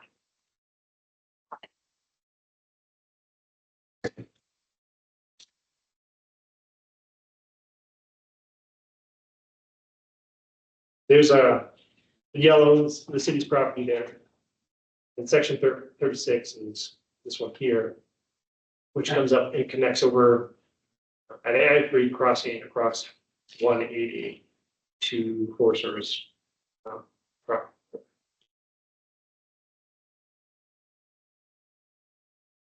So why, I see why it's included, because it's a good idea, but why is it included in the recommendation to the city, which is dealing with the Observatory Mesa? And not Forest Service land or, This is, and I'm not arguing against it, I'm just information. when we plan trails, we looked at planning trails across other land management agencies. So city property, Forest Service property, and Lowell Observatory as well. And then we did talk with some private property owners as well. But this plan is a multi-jurisdictional thing. So when we calculated density, we calculated density for the entire planning area, not just specific to the city. Because we wanted to try to meet those kind of overall density goals for. That answer your question? Yeah, it answers my question. It also skews the numbers because it's a lot more area now that it's included. It isn't included in the deeds. We could look at the individual breakdown if you'd like. That's what I would like to know, what the density is on the Yeah, quadrants that are owned by the city. Let me pull it up here. And while you're doing that, I just like to keep clarifying, my position isn't against anything. It's trying to be for, the concept. And, Got to talk through it, right? Yeah. So I did some of this to you guys, but I did it, I think, today. So, but you guys have this in your email. This kind of talks a little bit about like how we looked at the different density, how it's separated in different classes. But down a little bit further, we have this chart. Can you see that? So the sections that are owned and maintained by the city are section 6, 8, 12, and 18. So here we have total density in section 6 is 7.54. That's trail miles per square mile. And then in section 8, we have 10.32. There was And that something does- mentioned earlier that it would get bumped up to over 11. Is that with? The high density is classified as exceeding 10 miles in this document. Yeah. Did you say earlier that if you counted in maybe hot pockets, that if that bumped it over that quadrant to 11? I had written that down, maybe I just It would understood. move section 18 to 11.86 trail miles per square mile. Yeah, I've got those notes or someplace. what was that? What's 18 is 11.12. 12 is 4.08 trail miles per square mile. And section 18 is this 11.4. So the Tunnel Springs section has the highest density. Tunnel Springs has high density. Typically, when trail plans are designed, like, I mean, there's a lot of pre-existing trails in this particular area. You have a higher density closer to the neighborhoods and less density moving further out for like more solid material. So that's kind of the part of the purpose. And these are the numbers that relate to the low, medium, high density numbers that you referenced from the Park Service. Yeah, the way, the document that we use for our creek plans, 1 to 3, low density, 4 to 10, moderate density, exceeding 10, high density.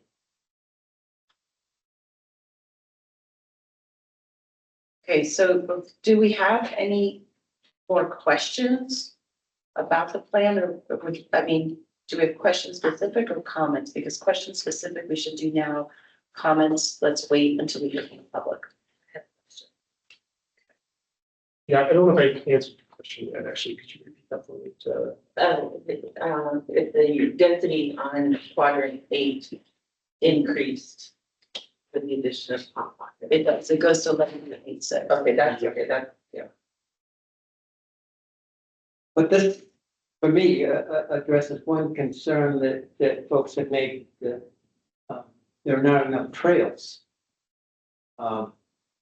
18 is considered high-density trails in section 18. The only one that has relatively low density is section 12 on the west end of it, just above section 13, which has, again, very high density. In section 6 is the 7.5. Yeah. So, given all the sections, some are high density, few are low density, and some are in between density. So density to me is not, it's a problem to some conservationists, but it's not a problem in terms of arguing there's not enough trails. Just, I'm trying to draw conclusions in my head. Okay. And yeah, one thing that I mentioned is like this particular document that we used. Here, I think errs on the side of like less, like a less dense overall, like standards, yeah. So I mean, there's not one and fast way to define density for trail development. This is the one that we selected for use for. Yeah. market. And just for clarification, the chart that's on the screen right now is addressing the proposed plan that we're going to be discussing in a moment as far as voting on. It's not the current proposal, it's Yeah. the Yeah, so revised. yeah, it doesn't actually include the new alignment. This is what we originally used for working on the plan. It doesn't have the updated density in this chart, but I think share that. It's the current version of the plan that we received public comment. Not anything that we're talking about tonight being changed. Correct. But I can share those numbers if you want. Commissioner. So I just wanted to understand the sort of origin of, adding these trails back in. Because I had to go back through my notes from last year, from June, when we had a large meeting about this. And, we moved to continue on with the trail plan as it was, without the suggestion of the additional trails in quadrant 13. And with the understanding that there would be some further research on the environmental impacts of adding hot pockets.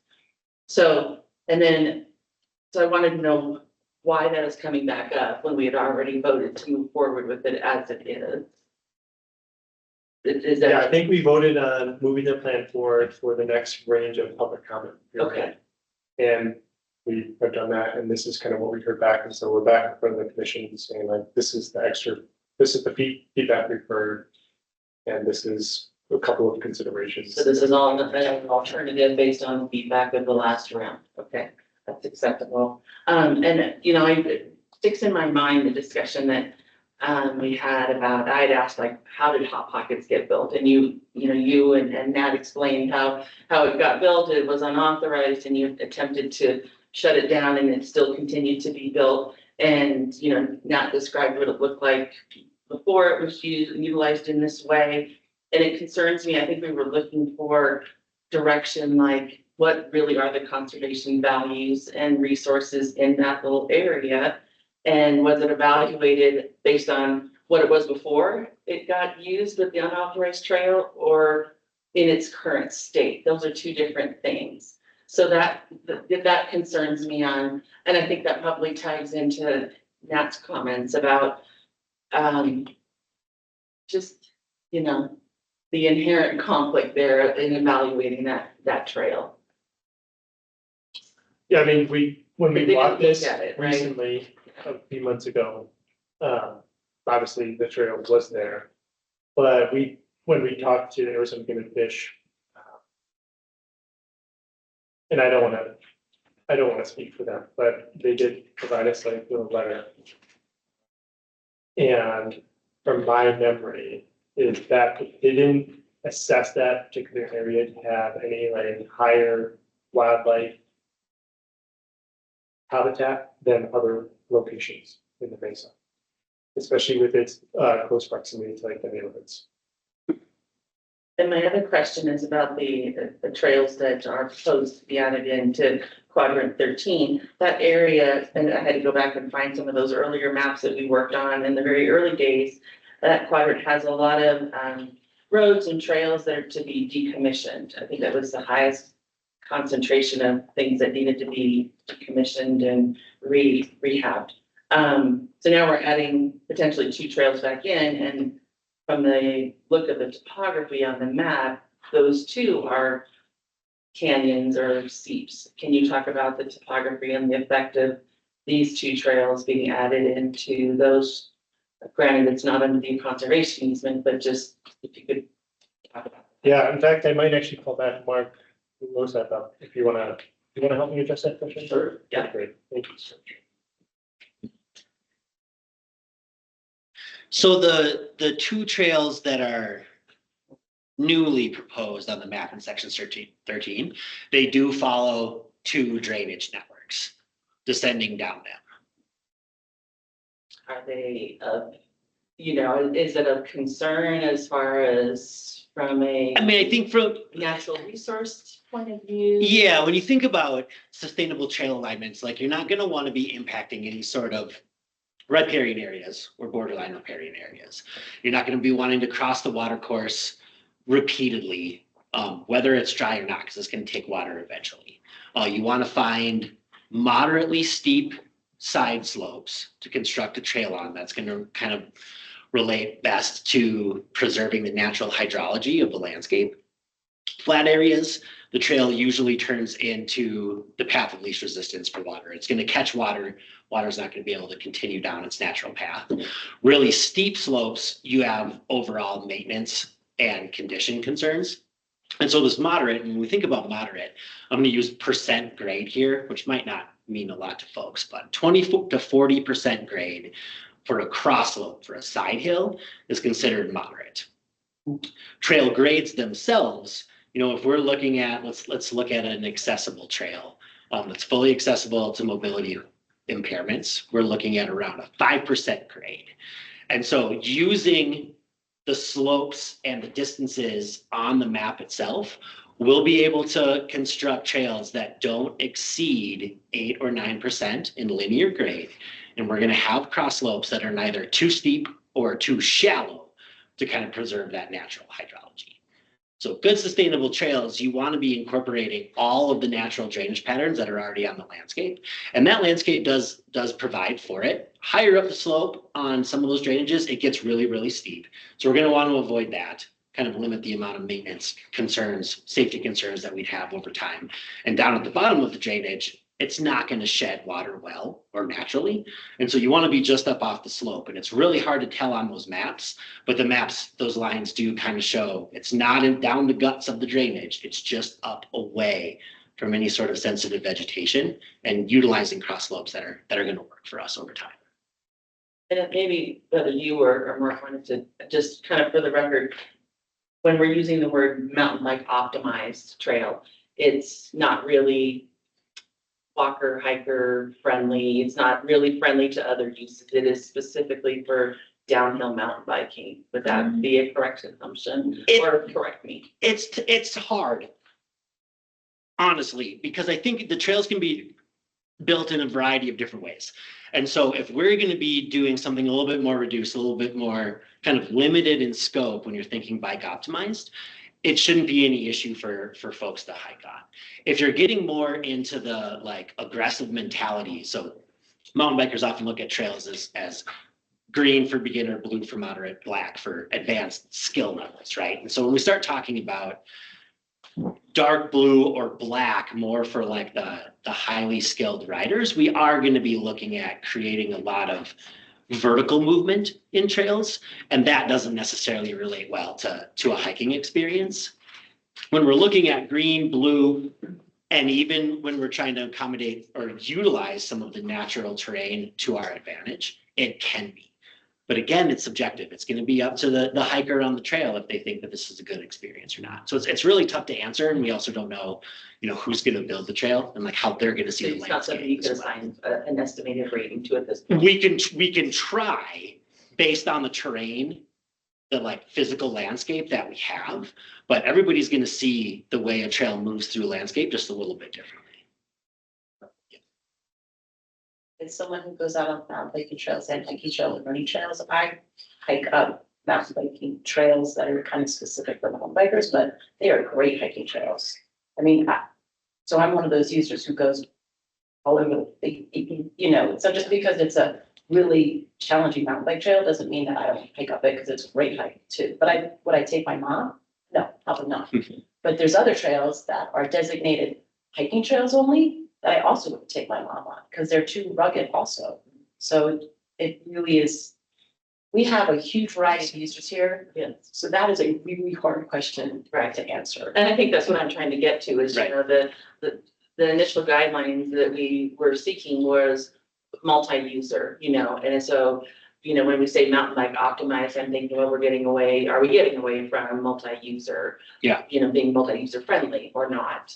That's where I'm trying Yeah. to get justified in my mind. And in the current version of the plan, it does state, something to the effect of, this isn't going to be a detriment to the hiking experience.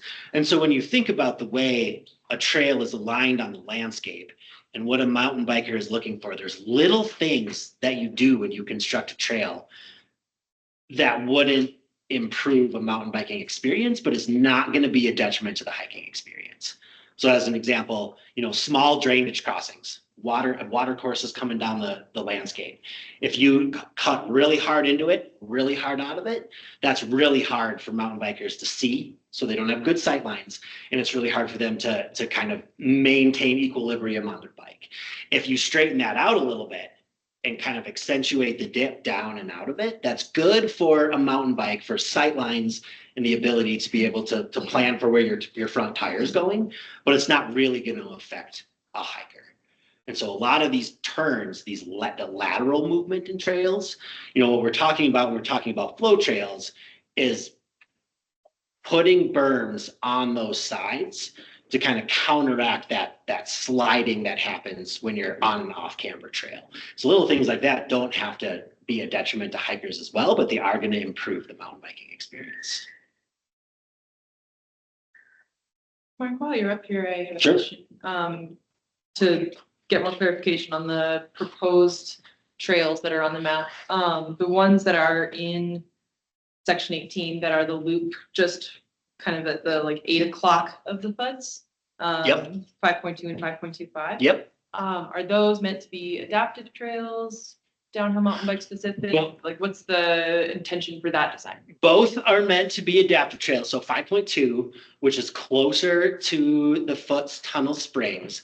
What we heard in comment periods from FTI through the first 2 rounds is that Foots Tunnel Springs is steep and that it limits the ability for people to get to the top of the mesa and back down. So 5.2 is actually intended to be designed at a really low grade, 5% and below, 4%. So that's really supposed to lend itself well to folks who don't like hiking up that steep hill and have an easier option. It is slated to be an adaptive trail, looking at ways to expand the adaptive system, recognizing that it's the adaptive system as proposed is already awkward and not necessarily totally desirable. But this is a way for folks to climb or descend on adaptive bikes. 5.25, just to the west of it, is proposed to be intended for mountain bikes, designed to adaptive trail specifications. But that is in that kind of sense that Robert was talking about, that we would think that mountain bikers are likely going to descend 5.25 as opposed to 5.2. So it's going to lend itself a little bit more to hiking and the adaptive uses. Does that help you? Yeah, that's Okay. perfect. Great, thank you.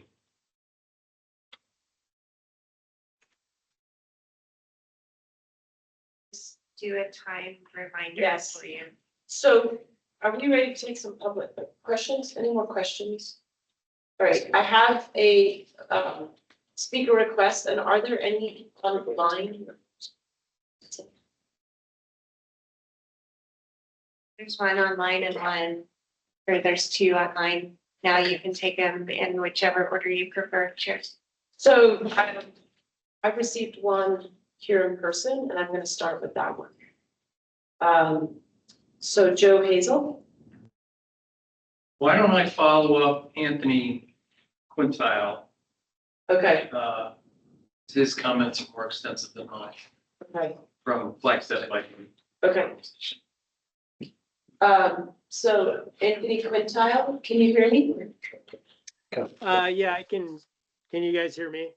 Yep, we can hear you. I just wanted to let you know that comments are limited to 5 minutes in the concept of trying to move through. In the concept of what? I'm sorry.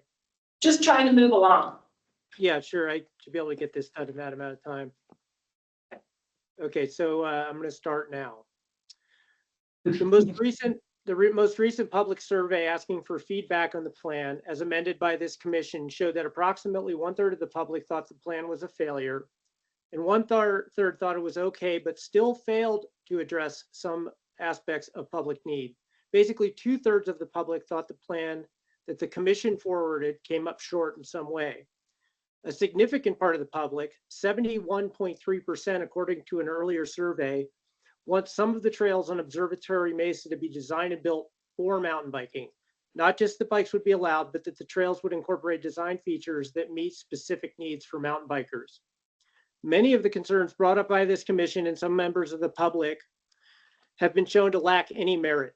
According to the scientists and managers at Arizona Game and Fish, Arizona State Parks, the U.S. Forest and the U.S. Forest Service, adding or keeping trails for mountain biking would have no significant impact on wildlife or other ecological resources. The fact that some people think that adding trails built for directional mountain biking would contribute to user conflict only shows that those commenters lack any basic understanding of recreation management best practices.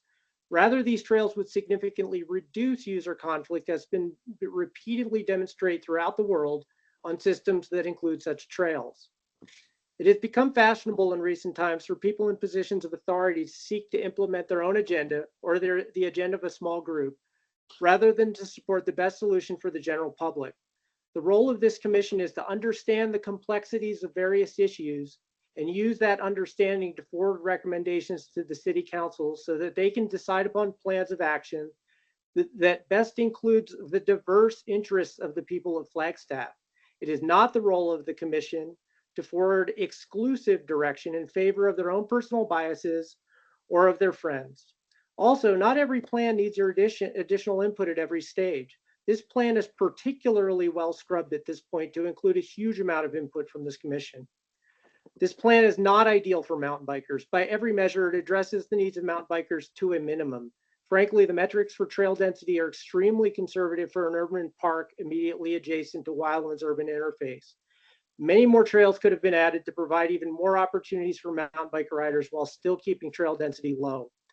The few trails that are included for mountain bike use are not apt to turn Observatory and Mesa into the next Moab or Sedona, so the risk of hordes of Germans and Phoenicians overrunning our city park is insignificant.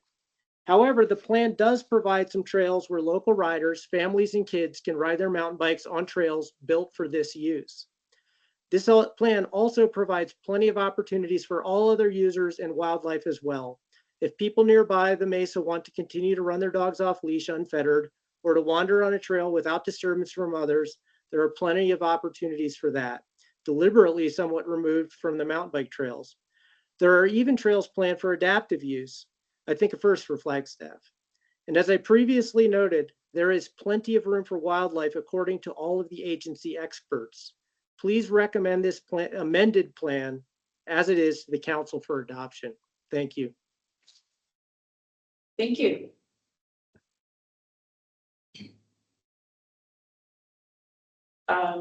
Do we have any other online? Rick, would you like to speak? Yes, I would. Can you hear me? You can. And we've started the 5-minute timer. Can you introduce, please? All right, great. So my name is Rick Moore, and I'd like to thank the commissioners for giving the time and energy to help make Flagstaff a better place to live. Here's a few thoughts about modifying the proposed trail plan. The planning documents routinely delete the word natural from the title of this planning effort. It's important to remember that this is a trail plan for the Observatory Mesa natural area, and that the conservation easement establishing it focuses on protecting scenic beauty, protected plants, wildlife, and archaeology while allowing passive recreational uses. And that's from the conservation easement. I hope the commission will keep in mind that 80 to 90% of community members who engage in passive, non-mechanized recreation, such as hiking, running, equestrian, and passive activities, believe that the existing plan either achieves or mostly achieves providing their desired recreation experience. If you look at that chart on page 11 that we saw earlier, you can see that. Given this, I don't believe the plan needs to be modified as proposed in the recommendations section. E-bikes, the conservation easement specifically mentions passive recreation values as a purpose of the easement. E-bikes have a motor and should not be considered a passive recreation. The Flagstaff Area Open Spaces and Greenways Plan repeatedly refers to non-motorized trail use in open space areas. Observatory Mesa is and should continue to be a non-motorized area. Hot pockets. Regardless of what Arizona Parks and Arizona Game and Fish says, the Flagstaff petition asking the Land Department to classify Observatory Mesa as conservation eligible lands says that, quote, one of the most important structural or habitat features in these parcels is the drainages, which support a higher vegetative and structural diversity for wildlife than surrounding areas. Hot pockets goes right down the bottom of a drainage and should be closed and restored rather than included in the trail plan. I believe that the recommended modifications in the public input synthesis are too heavily weighted towards mountain bikes. An example of this bias is the recommendation that if trails are designed as multiple use, signs should be erected to make all users aware of likely downhill mountain bike use. Why isn't the recommendation that signs should be erected telling bicyclists to be careful because hikers will be using the trail? There are many miles of mountain bike trails in the lands surrounding Flagstaff. I believe that unlike Forest Service lands, one area should be set aside where the protection of wildlife, opportunities for solitude and quiet reflection, and non-mechanized recreation are given priority. As a final comment, I've been hiking on the Mesa for more than 30 years and agree with points that Commissioner White raised regarding the historical perspective of creating the Observatory Mesa Natural Area. Thank you. Thank you, Mr. Moore. And Steve, are you online? Yes, I am. Thank you. Steve Can Swiss. you Go just ahead. introduce yourself, please, and you have 5 minutes. Absolutely. It'll take about 2 seconds. I'm Steve Stawisky. I've been in Flagstaff for 34 years. I work for W.L. Gore and Associates. I'm an associate there. And I'm a bit of a nerd, a numbers nerd. And I just want to mention, and Anthony Quintel has already mentioned this, that I'm having trouble understanding your measures of success on this whole plan. By the numbers, it's clear that although you're trying to find a balance between multi-use and recreation, I look at the numbers and say, in most cases, 2/3 of the general public are saying you're not succeeding. So I would kind of conclude from that you're not succeeding with any of these plans at this point in time. I would say that the closest plan to success is that current draft that was submitted. And I apologize because I'm coming late to this game. I just got involved in this. And so I just want to, as a semi-objective, because I do consider myself an outdoors person. I do enjoy riding bicycles, both road bike, mountain bike, and dirt bikes. But I'm also an aged, about to retire this year, individual with a heart valve and a pacemaker. And so this is the kind of property, this is the kind of land, this is the kind of recreation that is most important to me as part of the quality of life of Flagstaff for me, because I can't get out to the out far into the forest anymore. I have to be aware of who I'm traveling with because of my circumstances. And so this is the closest to my location for me to recreate. So I just want to really encourage, and what I've seen, you're doing a great job, but what I've seen is that there is no measure of success talked about at any point in time. And I'll just leave it at that. Thank you. Thank you. Is anybody else that has other hand up on line? You can just. Okay, Joe Hazel, would you like to speak? My name's Joe Hazel, you said that. Been in Flagstaff for 39 years. I'm a retired geologist, so I like science and metrics too. And I'd like to thank pros for the opportunity to look at the plan, and also the commission, and appreciate the efforts you guys do for management conservation of our open spaces within the city. It's a good thing. So just real quick, FBO, Flagstaff Biking Organization, I'm the trail coordinator. We like this new revision to the plan going forward, and it's something that we can support while still offering a lot of compromise.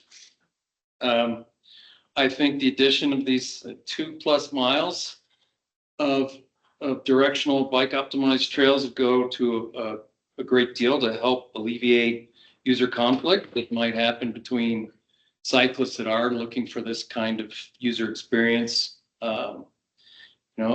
Mountain bikers like to go downhill. They also like to climb uphill. Other people like to, they're out there for solitude, running, bird watching, or whatever. With the plan as it is, there are lots of opportunities for all that while still balancing conservation desires. I got a little confused with the numbers, the trail densities. Were those for the 4,000 acres or just the 2,000 that are part of the deed?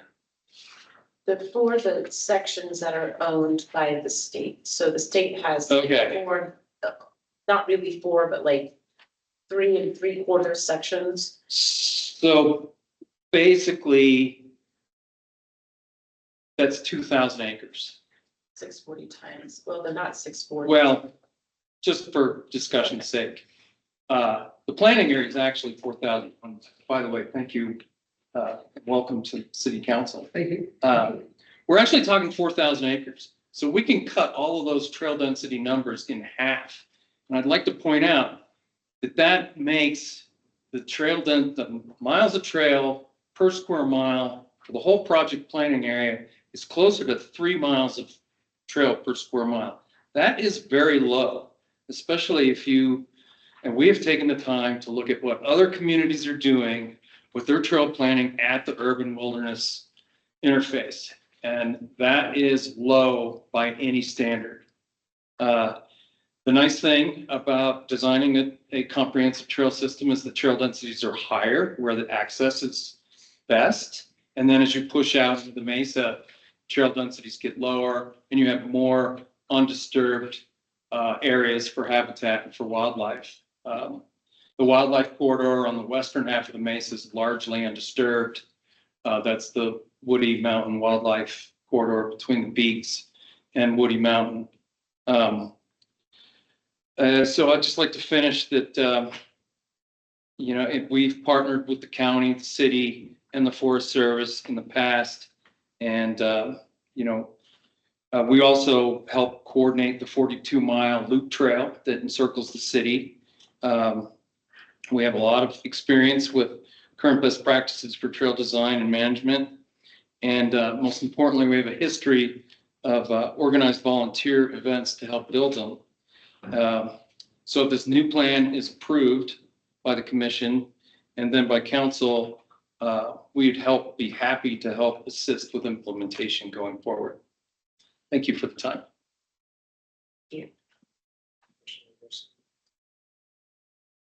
So, Joe's question, I guess, it's 7.1 acres out of the 20 development in the city. Within the 3.5 sections of the city. Yes. Just to address your question, Joe, so it's 7.135 acres out of the total 20 acres of development within the conservation easement land. And Mark got me these numbers earlier. Thanks, Mark. So the current plan is 18.43 miles of current development in the draft. That's 53.6 acres. And then the updated plan would be 20 miles, 20.35 miles or 59.2 acres. Which is a trail density per square mile of, for the entire project area, That's the entire project area. is about what? The entire project area for the updated plan is 20.25 miles of trail. But what is that in miles per square mile for the 4,000 acres? I don't know if I had that on actually. Actually, we'll get back to that. Yeah.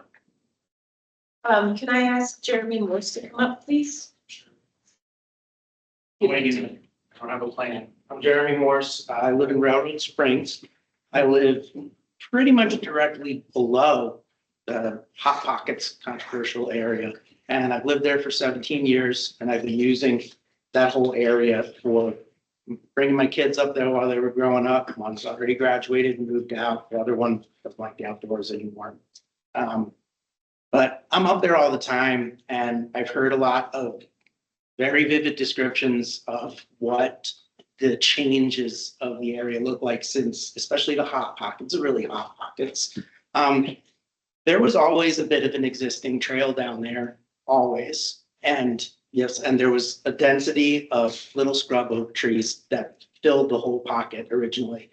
There's a clearing through those now, which didn't used to exist, but there was a trail that you could see running down it. I don't know how old it was. I don't know why it was there. And the new trail is basically just kind of following through that same exact area. But there's no mass erosion. You can't look at anything other than where the trees were removed and see that that drainage has disappeared or been degraded in any way. So there's that on that. I actually had a question on trail density, so I don't waste too much of my time. Those numbers are not just trail, they're also road beds, correct? So when you have a number total, if it's 7 miles, the amount of trail that might be up there might only be a 1/4 mile, and the rest could all be road beds that are existing. I think. That's kind of my question. And just some commentary on some of the other comments. If nature is the main concern, we shouldn't be doing a trail planning thing. We should do let's obliterate all the trails up there and let's obliterate all the roads.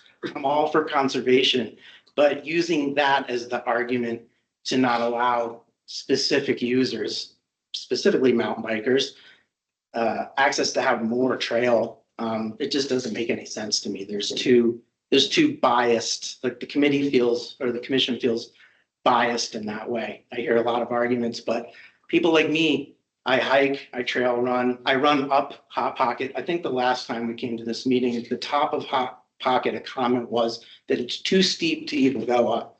I run up it and I hike up it. It's not that steep.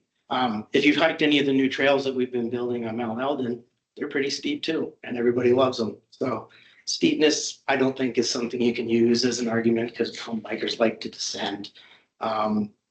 Yeah, I'm out there every time I run into anybody. I'm like, hey, how's it going? How's your day going? And I think that the commission portrays mountain bikers as aggressive, thrill-seeking. We're just regular people too. We're part of the public. We're all of those things that it seems like we're being boxed out of. When we're friendly, that's the interaction you should remember. It's not the bad one, because I guarantee you, you've had some bad run-ins with mountain bikers. I, as a biker, have them myself. There's people who do not understand trail etiquette. And sometimes you even have to say something to try to be like, hey, you know, you're going downhill, I'm going up. You don't have the right of way. People just need to be more open. If it's a trail plan that's for everybody, everybody's got to be considered. And I think I agree with Anthony that the numbers don't match up. If this has to move forward to the city council, I'm not thrilled about that. If it can be delayed and continue and this process takes as long as Metal did, maybe it needs to do that too. I don't know. I'd love it to be quick too. But I think moving it ahead for the sake of keeping on the schedule when there's so much, not everybody's happy about it, just doesn't seem the right thing to do. I'll get out of here. Like I said, I'm winging it. I'm emotional. Sorry, but thanks for your time. And the question is clear enough.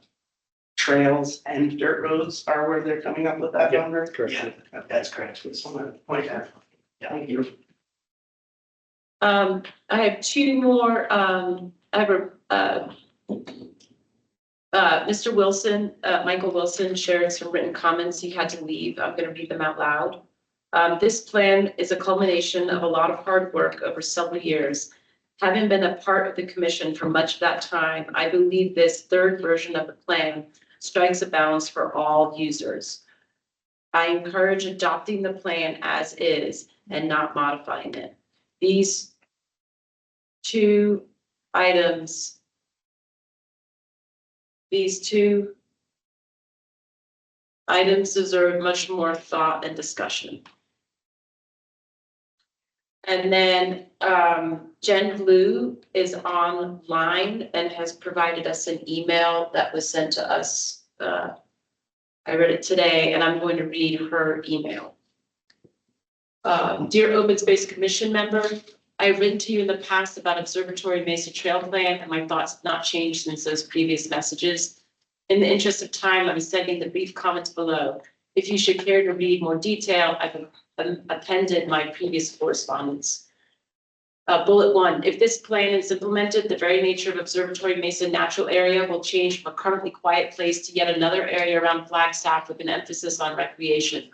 Recreation is not even mentioned in some of the founding documents, and where it is mentioned, it is in a minor way. See page 3 below for specifics from those documents. Bullet 2, this plan could be less expensive and cause less disruption on the mesa if it used existing roads and trails, amending them in places as needed. Emphasis should be on what is good for the land, flora, and fauna rather than on fun. Bullet 3, there are already many places around Flagstaff for the sport of mountain biking. Fort Valley Trails, Mount Eldon, Dry Lake Hills, Campbell Mesa, Fort Tuttle, Rogers Lake, etc. Do we really need more mountain bike trails or do we need more natural quiet open space? Bullet 4, be aware that comments on the plan are not from the greater Flagstaff community. They've naturally been heavily influenced by the mountain biking community because of their interest in more trails of specific types. Bullet 5, building this trail system and then advertising it online will bring more people to the mesa from not only Flagstaff, but importantly also from other parts of AZ and other states, increasing the fire danger, illegal trail building, parking problems, adverse effects on wildlife and neighborhoods, and the loss of an area that is now natural. Look at how the nature of Mount Eldon Dry Lake Hills area has drastically changed since that trail system was implemented. Bullet 6, the mesa should be non-motorized, including e-bikes. As stated repeatedly in the founding documents, e-bikes are motorized vehicles. If you allow one type of e-bike, all types of e-bikes will appear on the mesa. And if e-bikes are allowed on certain trails, you can be assured they will end up on the trails. Bullet 7, if we get to the point where trails are named, the name should honor observatory mesa themes like astronomers who worked at Lowell or flora and fauna found on the mesa could be appropriate. It might be nice to invite the greater Flagstaff community to participate in the naming process. Thank you again for your attention to this topic and for your service to our community. With best regards. Thank you. Are there any more online comments or comments from the public? Okay, it's 6:07. So the goal is to get a plan to submit to, that's what we talked about doing today, was voting on a plan and submitting something to the city council. Is everyone okay sticking around for a little longer? Yep. Okay. What's a little, because I do have some. I think, can you go to 6:30? Yes, but I need to tell Okay. what y'all do right. Okay. So we have two options. We have, I'll reiterate this for Commissioner Fox. We have option A, which is to move to recommend that the trail plan be kept with alignment 3.36 hot pockets identified for restoration in the final version of the city council review. And option B is to recommend that the GOMA trail plan be updated to include alignment 3.36 in the final version for the city council review. We're not going to discuss the section 13.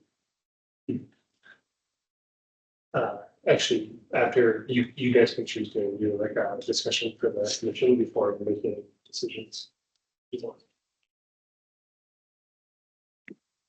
discussions. Yeah. Okay, sorry. So,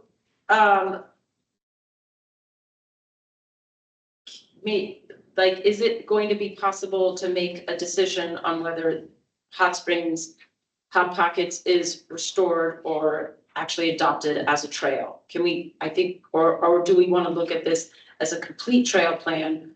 Option A is to adopt what we have in the draft current plan, and option B would be to adopt what is in the draft January 27, 2025 plan, which would include 2 optimized trails in section 13 on Forest Service land, which they have said that they would adopt if we incorporate it into our plan, and adopting the Hot Pockets section. I'm not saying that that's the only option, but it seems like, I feel like we sort of have, those of our 2 versions that we have. Mm-hmm. I know there's a lot of comments to be made, but are there some questions that we should be asking, or are we just going to go into a discussion and comments? Okay, if there is post the discussion to follow right now, an obvious kind of stalemate, what would the next process be? Would we adjourn until next month to vote on this question of option A or option B? Or are we deciding by 6:30? Well, we have an agenda. We have items that we're not getting to on this agenda today. And we've spent a lot of time on this trail plan. I think it would be ideal if we could try to get to a decision tonight, but if we don't get to a decision tonight, we don't get to a decision. But I'm going to push that we do.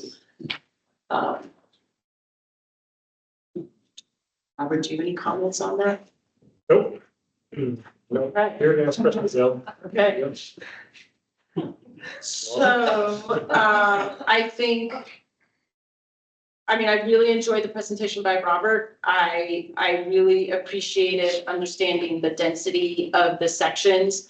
I think some of the comments from the public about it being more dense closer to the urban area and less dense away from the urban area, which is similar to what the low, moderate, and density descriptions in the Park Service documents were.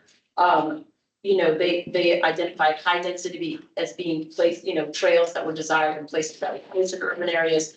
Low density are trails that are, you know, farther away and more rural. And I just want to compliment all the hard work that's gone into this, and Mark, your presentation as well, because yeah, we've come a long way. Nobody's happy at all. I honestly hear the comments about 2/3 of the public are not happy if you take the middle piece and put it with the bottom end. I happen to be this exceptionally optimistic person, and I take the middle piece and put it up at the top end. And, you know, like, it can really go both ways. I think, I really I appreciated seeing slide 13, which was the display of the discrepancy in the colors.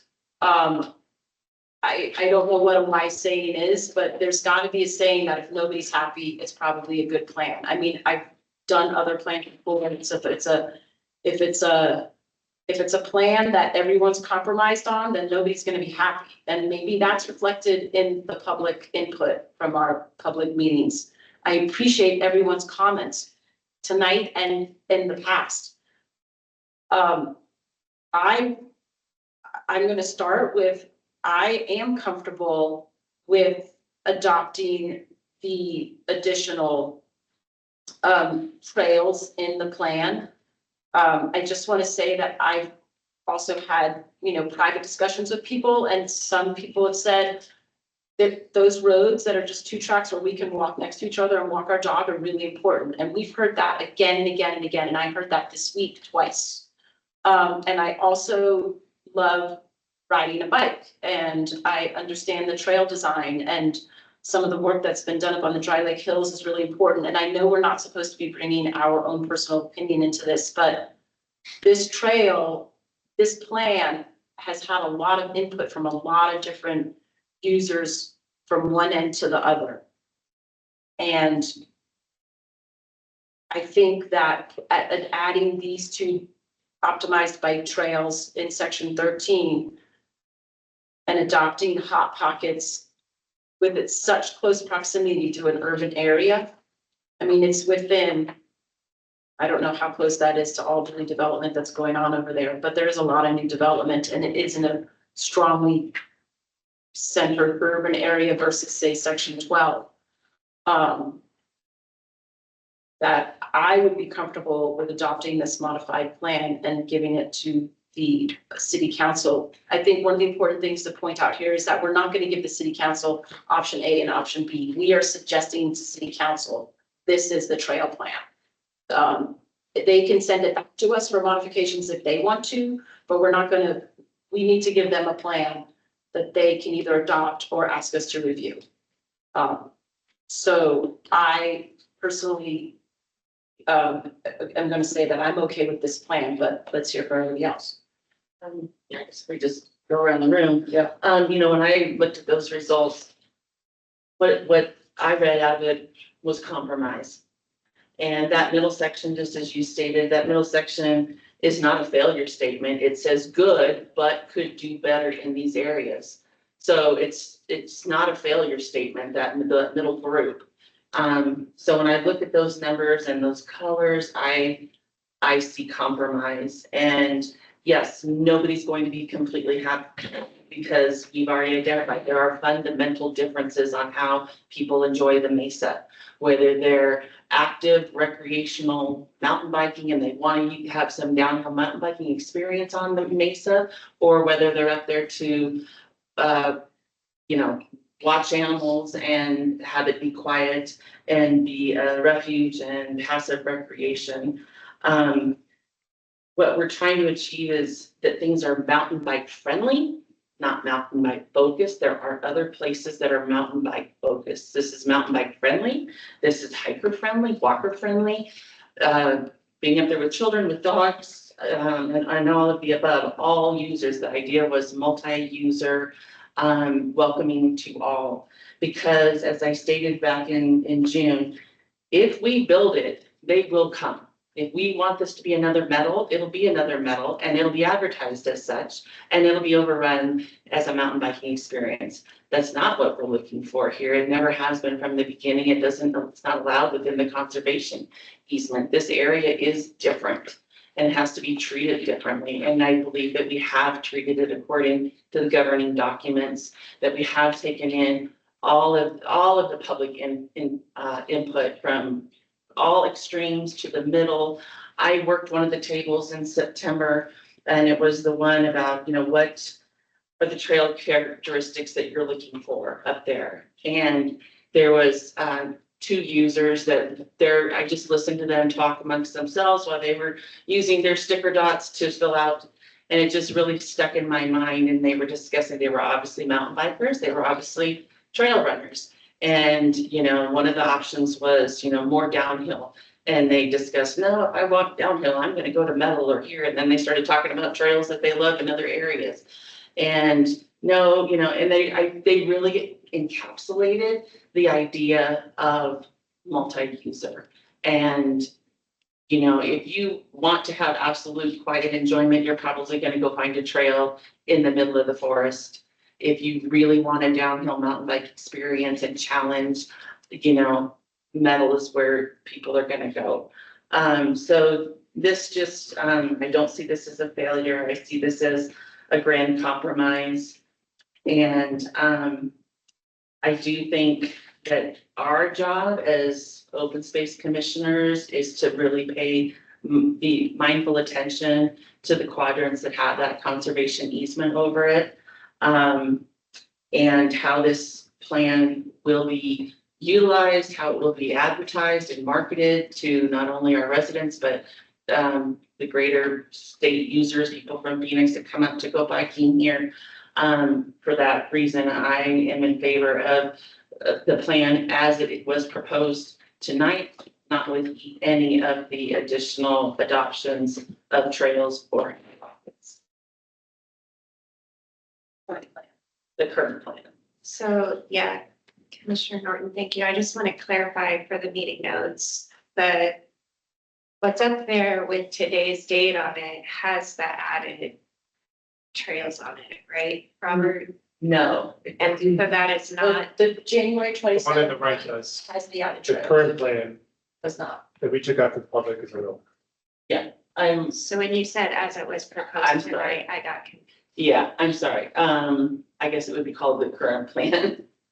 So, because the proposed plan as of tonight had the additional 2 new trails and the inclusion of hot pockets. I am still in favor of the current plan as we took to the public in fall. Thank you for clarifying. Allowing me to clarify. Thank you. Thanks for the input. Caveat right up front. The first time I saw that January 27th plan, Friday. After 3 years, we've been discussing this. So that puts me in a little bit of a bind. I haven't got any input from the public on that plan at all. So if we say we'll go with the January 27th plan, we're saying, sorry, public, you didn't get to see the final plan. And we're moving it forward. So it's a process problem that I have right now.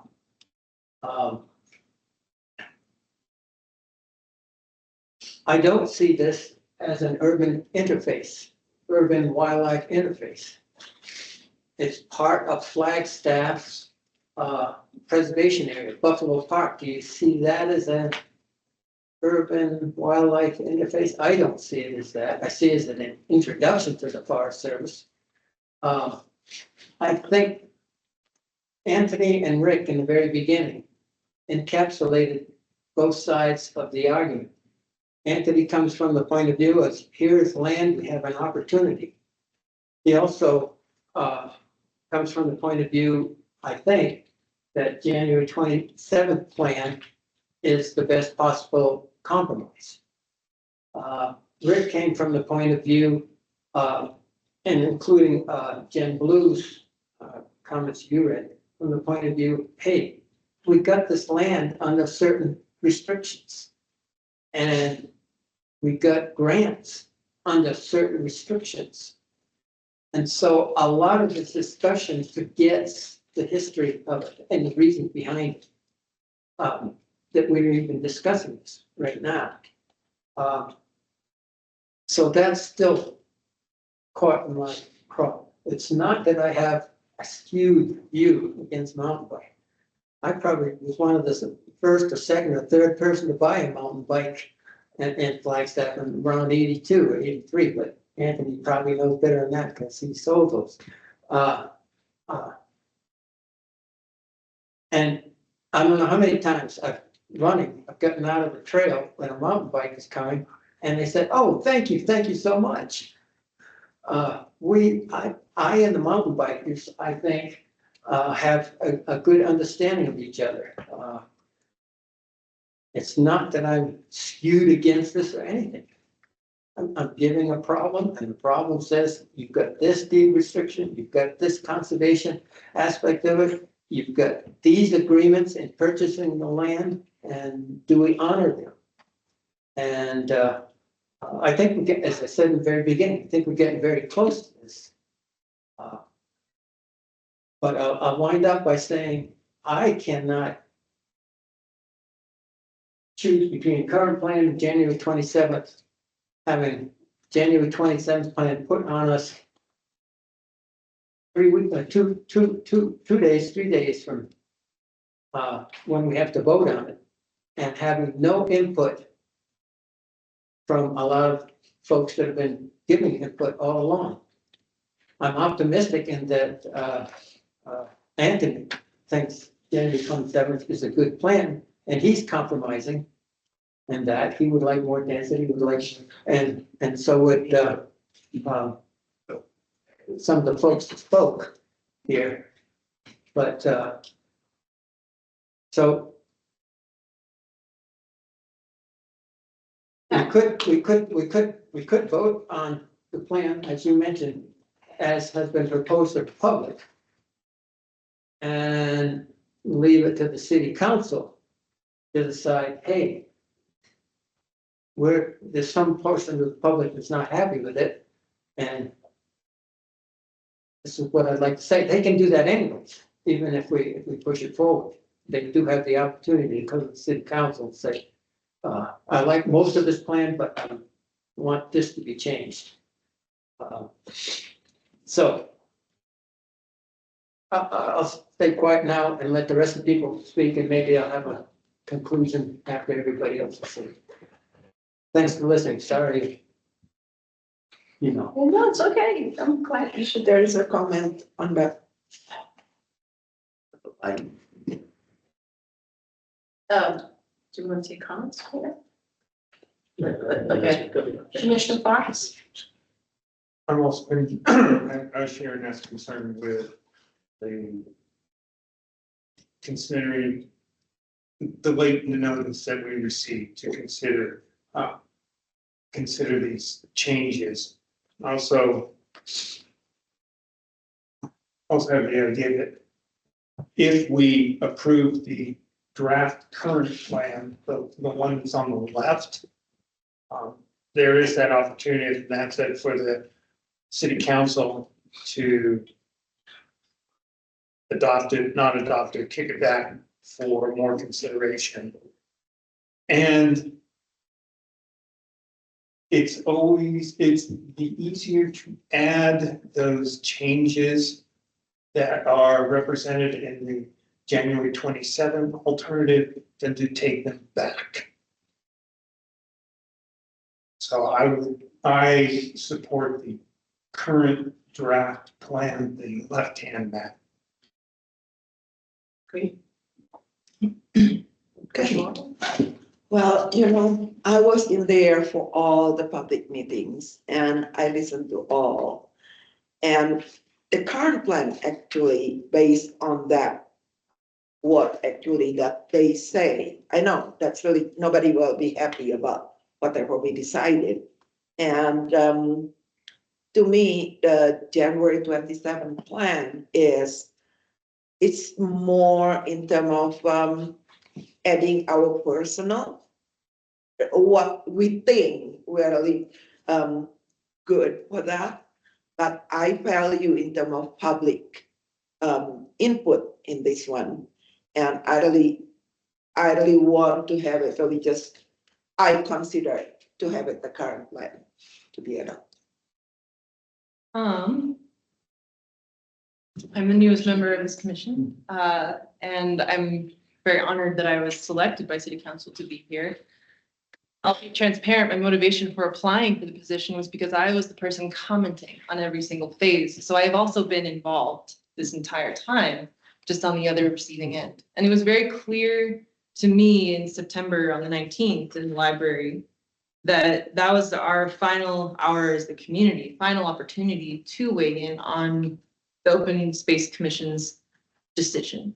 So it seemed like to me and to many of the other people that were there that by commenting on September 19th, whatever resolution came from that was going to be the final decision or the final draft for these commission members to decide on. So just to bring clarity to maybe your uncertainty of whether or not we should consider the January 27th plan, that is from what Mark's presentation asserted, that is based on all of the recommendations and comments from the public. So I don't think it really needs to go back to the public for further comment because it's based on their comments already.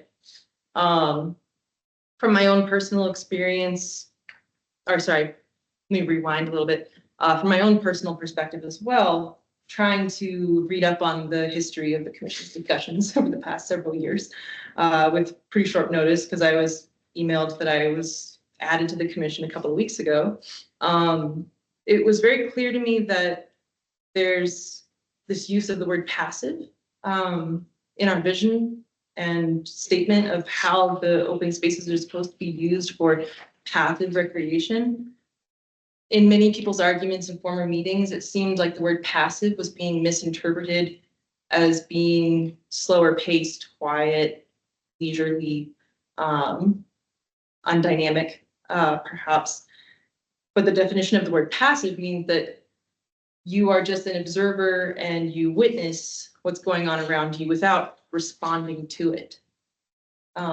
So having multiple perspectives and multiple users out there passively doesn't necessarily mean they have to be going slow or have to be quiet or have to be one specific user type. It just means that other people can do what they want to do. And that's fair and that's equitable on public land, especially when taxpayer dollars purchased that land. Then also, as far as appeals from all of the different people who have weighed in, obviously I have my own personal biases, but I also am a person who uses the Mesa every single day of the week in one of the capacities on page 13. I run, I hike, I walk my dog. I go have like lunch meetings with people in the community who I'm meeting with, and we walk the double tracks. I ride my mountain bike frequently down hot pockets. And from my perspective, trails on the Mesa, most of them are social trails created by user groups, and every footprint and every track of a tire is the community's vote passively for the existence of that trail. By taking that trail, they are saying, I want to go this way. And in my opinion, that's how social trails come to exist. I don't public speak as often, so if I look red, that's because I'm nervous. You're doing great. Yeah, thank you. So having everyone weigh in with their emotional side of it, I totally understand where everyone's coming from. But then really the fact of the matter should be that the land managers who are professionals, scientists, public servants, they have recommended, or they have said that there's no issues with the plan for January 27th, the revised plan. And I think that that's the professional opinion that we should adhere to. Because again, to everyone's point, no one's ever going to be happy. So why don't we take the recommendation of the people whose jobs it is to make these things happen? Also, Robert, I sent you an email with just an image in it. I don't know if it's too late to add it to the screen just so people can quickly see what I provided. Something that I find very interesting is that a lot of the arguments and a lot of the documentation that's available to us is based off of public feedback and based off of the trail plans from Mark and from the work that's been done over the past several years. And it never gives us actually like a live image of how many people use the Mesa. Again, like I said, I use the Mesa quite a bit, almost every single day of the week. And I gotta tell you, I never see anyone. I see people on Hot Pockets, riding their bikes. I see people on the butts, commuting, walking, etc. But then I don't really see people very many other places, except for in Thorpe Park, for example. The map that's up there is a screenshot from an open source trail app that's on the internet called Trailforks. It brings in data from people's cell phones. If your phone's not on airplane mode and it's giving GPS coordinates, the activity of you is historically recorded on that map through Trailforks and also through Strava, which is another app that utilizes people's movements for tracking the fastest known times for people traversing certain trails, whether they're hikers, trail runners, skiers, mountain bikers, so on and so forth. And so this gives it, as of an hour ago, an image of how many people over time use specific trails. The hotter the color means the more people have been using it.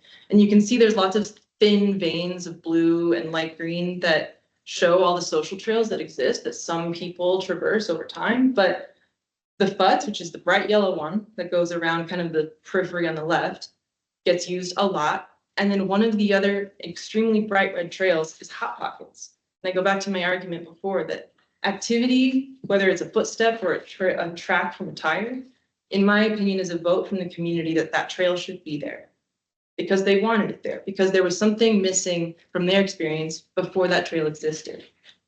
And one final piece is also, two final pieces, and I'll be done, is that as a user group, I feel like mountain bikers have been targeted, and maybe not necessarily in a very positive way. I've been there on both sides of the spectrum where some guys coming down the trail really fast. But I always slow down and tell someone, hey, take your time. I'm behind you. Can you move over? Great, thank you. Have a nice day. Just like Nat said that he's had that experience. We're also the only user group that has a very specific requirement in order to participate in our sport. You don't see mountain bikers just going off trail through the wilderness. That's not really very fun because soft, slow, bumpy, you get a flat tire from prickers, things like that. But not once have I heard a mountain biker particularly target any other user group. Like, oh, well, hikers do this and equestrians do this. They've taken it in the teeth and they've shown up in the appropriate way at public comment periods to say, we're here, we want to maintain this resource because it's good for us, because it's good for our kids, because it's good for the community. Outride is a nonprofit that was created by Mike Sinyard, the man who started Specialized Mountain Bikes.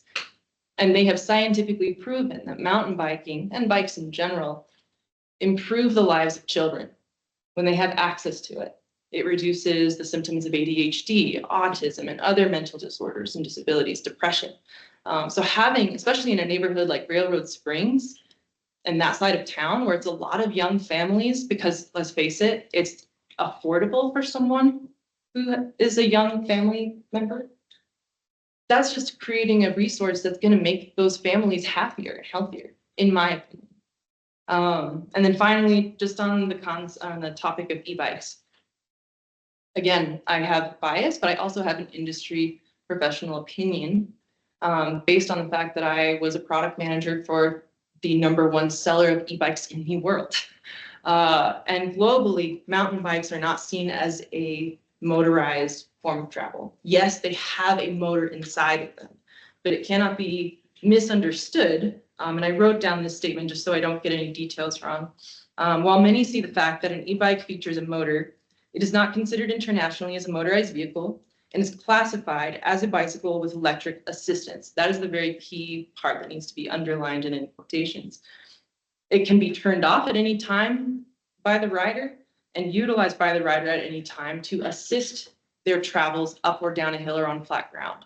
The motor is not working when they are going downhill. In fact, most people who ride an e-bike are not very fast downhill. No offense. It's usually the analog or acoustic mountain bikers who are the faster bikers. So I don't see I don't see the argument that e-bikes are going to harm or disturb hikers as an argument that holds that much water. They have regulators to limit their speed, especially if they are a mountain bike. They can't go faster than 20 miles per hour. And like I said, when descending, they're not that fast. Someone on a regular bike, like I said, can go faster. And so acting like it's a disruption, I think, is an emotional argument based on conjecture and a lack of understanding of the actual tool. And like I said, having access, I think even, I don't remember who from online made this comment, but a lot of the people who get e-bikes, when I was applying for this position, I was working part-time at Absolute Bikes, and every single person who bought an e-bike was someone like yourselves, someone who is, no offense, older, and wants to be able to get outside. They want to enjoy being outside. They want to enjoy riding bikes that they have because they haven't in years because they didn't think they could, because they have bad knees or they've had a hip replacement, or they just have really bad aerobic fitness. A mountain bike that has a motor assist, not a throttle, but a motor assist, promotes accessibility to members of our community. So I think that the January 27th proposal actually does meet all of the requirements of everyone in the community, and that it gives them access, gives bikers places to go that meet their needs. It also disperses users. If I'm on the proposed trails in section 13, I'm not going to see any of those parallel downhills next to me. The trees, the hillsides, they're out of sight, out of mind. They don't exist. Same thing in the section 18 part of the map. Even when I've personally ridden Hot Pockets, you can see trail 3.37 above it. I didn't even know that trail existed until this past fall. I usually would descend Hot Pockets and then climb back up the Futz Trail. So as far as awareness and seeing too many other trails and there being density that is disturbing to the quiet solace of the mesa, this plan doesn't create anything that will disturb that. There's lots of space in between. Anyway, that's all I got to say. I will pass it on to whoever else is next. Well, I think it's just discussion amongst ourselves right now. And just for clarification, this plan doesn't allow e-bikes on Foots Trail and roads. And the Blue Trail? That was the county. The current, yep, that's Yeah. correct. Yeah, So roads. we do have e-bike accessibility and travel up there. That's what the- So I appreciate all the things you said, and you said it very well. Better than I would often do. But I do disagree that if 326 Hot Pocket wasn't in there, then the neighborhood and everybody else would never have any possibility to do recreation up there that would be fulfilling. Well, I didn't mean or say that. But, so it's like 326 is the beginning and end all of everything here. I know, I think we have a problem though with trying to, if that map of users, like how are we gonna shut it down? You've tried shutting it down before. What you're saying is, if nobody pays a stop sign, then we shouldn't have to stop. Well, no, it's, The trails that we're proposing and that folks have agreed with, whether it's the one that was proposed or the January 27th one, the current one, I think we all agreed that it's necessary to have trails up there now that we own the property, to limit the number of unauthorized trails. That's a good idea, and I'm all for it. That's all I'm getting to. It just seems to me, number one, January 27th has some possibilities in my mind. But I need more than the weekend to think about it. And then as far as 326 is concerned, hot pockets. In the realm of all of it, I agree with what everybody's saying. It doesn't really make a heck of a lot of difference other than the sliding slope.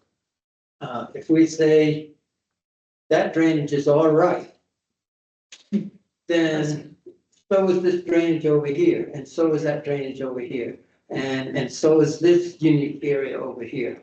The only reason that's there is because somebody way back, and not that way back in my term of thinking, thought it'd be, hey, this is good. This is a good challenging thing, and I agree with that. It is a good challenging thing. And we're right here trying to decide on the land that we bought, roughly 2,000 acres, how to manage it and address what the whole reason for getting it was. And that's all spelled out in the documents. And a lot of the discussion starts, hey, we've got trails up here and we should make more trails and make them useful for everybody. Rather than starting at the beginning and saying, okay, what was this all about? Why are we here? And now can we put trails in there to satisfy all the needs? So we're going around and around in a circle. And I said in the very beginning, I'm 99% there.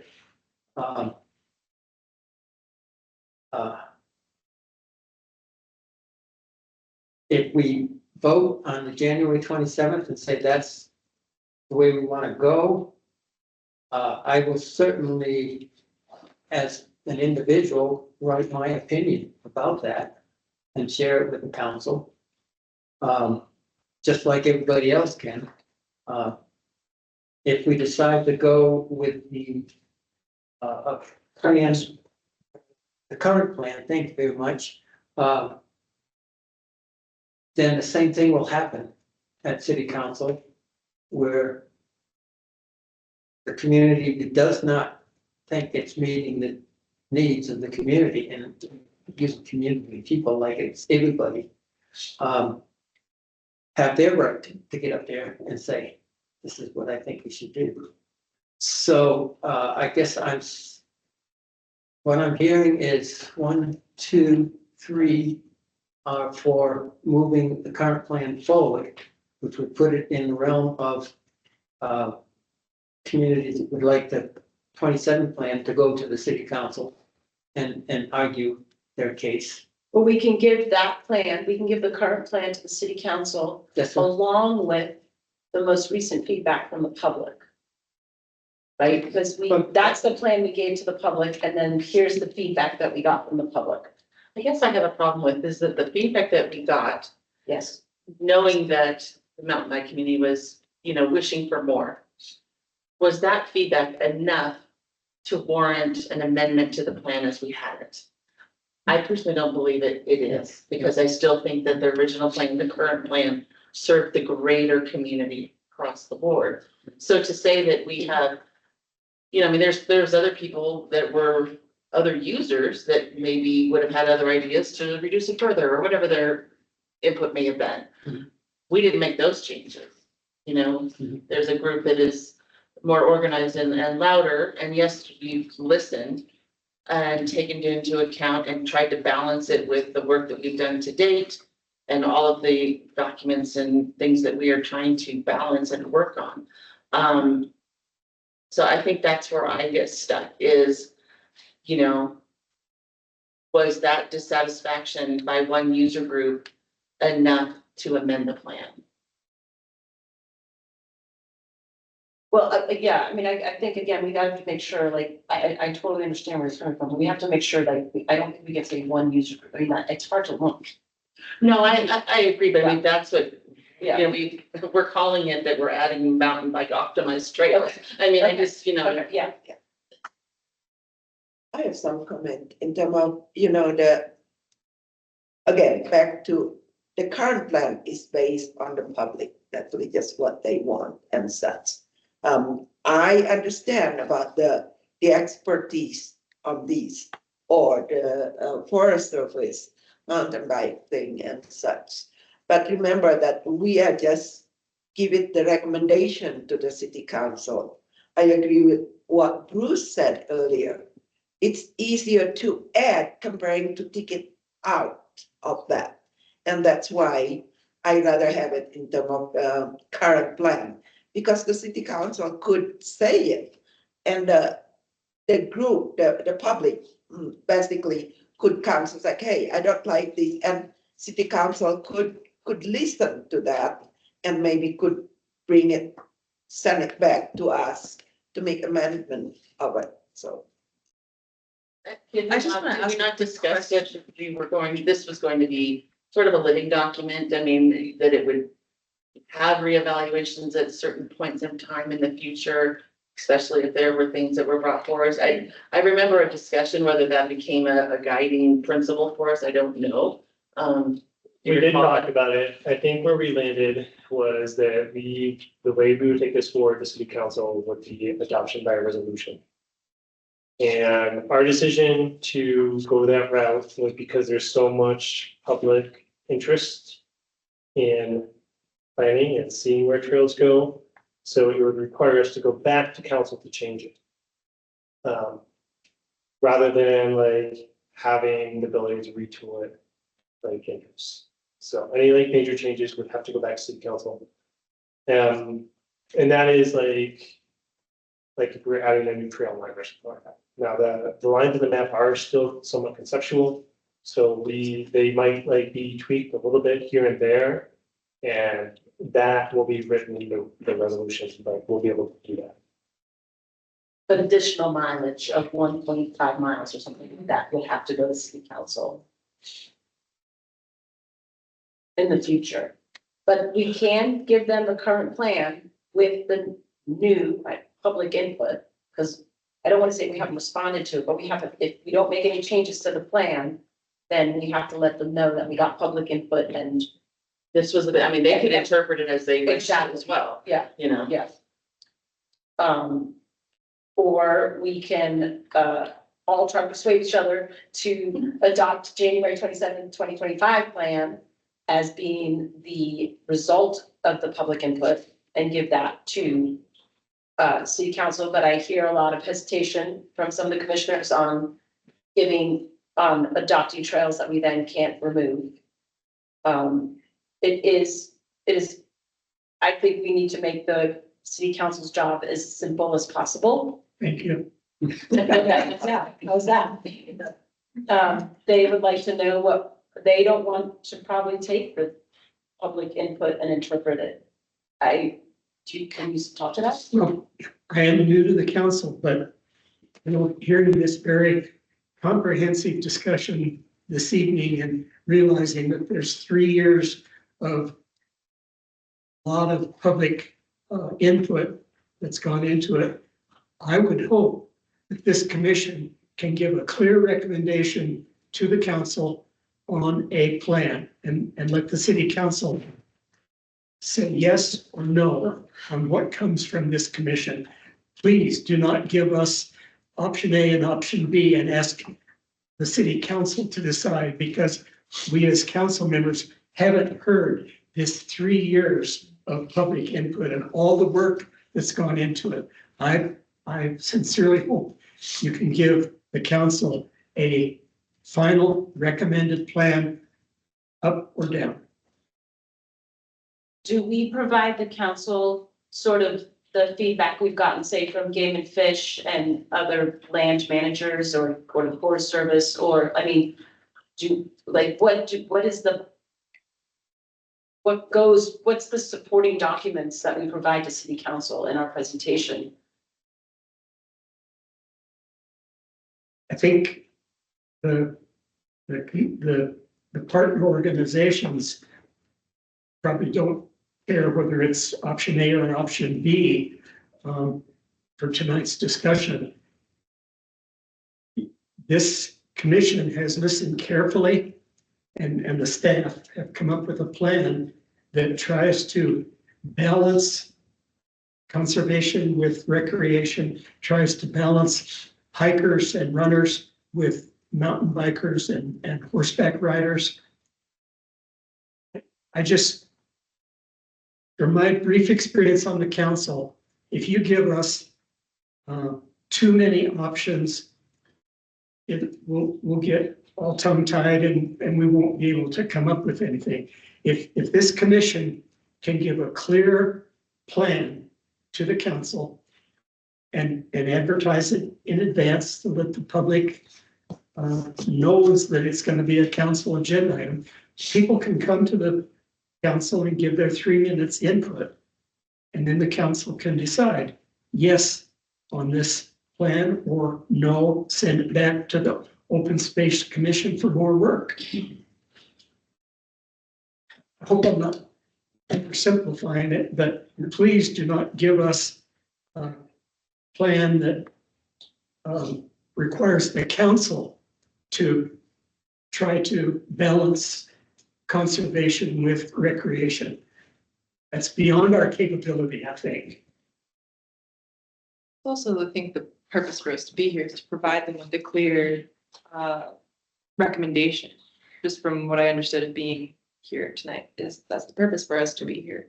Exactly, we're an advisory commission, so what we send forward is our advice.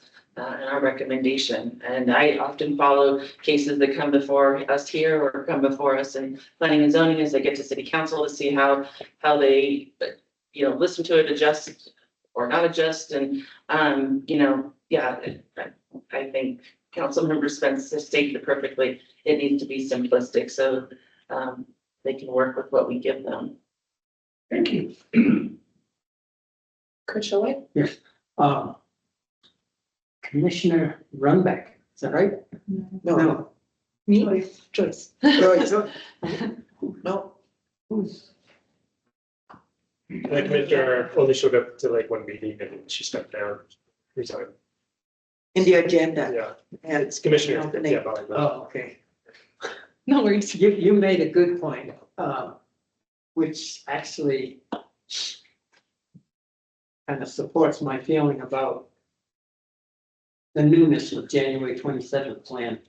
And that is that Mark has looked at all of the inputs and from his perspective drew conclusions that led him to suggest the January 27th plan, which included more trails in section 13 in the Forest Service area, which I have no objection to, although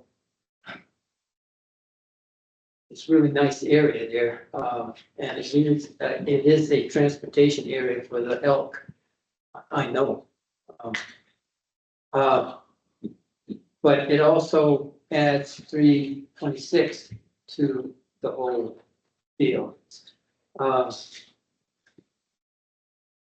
It was just section 13 change, I could go for it. So at this point, I'm going to have to go with the current plan because the only information I have on the new plan is Mark's interpretation of the input. Which I'm not questioning it. It's just that I haven't seen it that way. I mean, I haven't, looked at it with that eye, and it would be an amateur guy compared with the professional side, but nevertheless, it's information I don't have, or at least a discussion we haven't had. But how do we interpret that? You've raised it several times. When I'm not really totally happy with it, well, that could be one user group saying that, and it could be another user group saying that.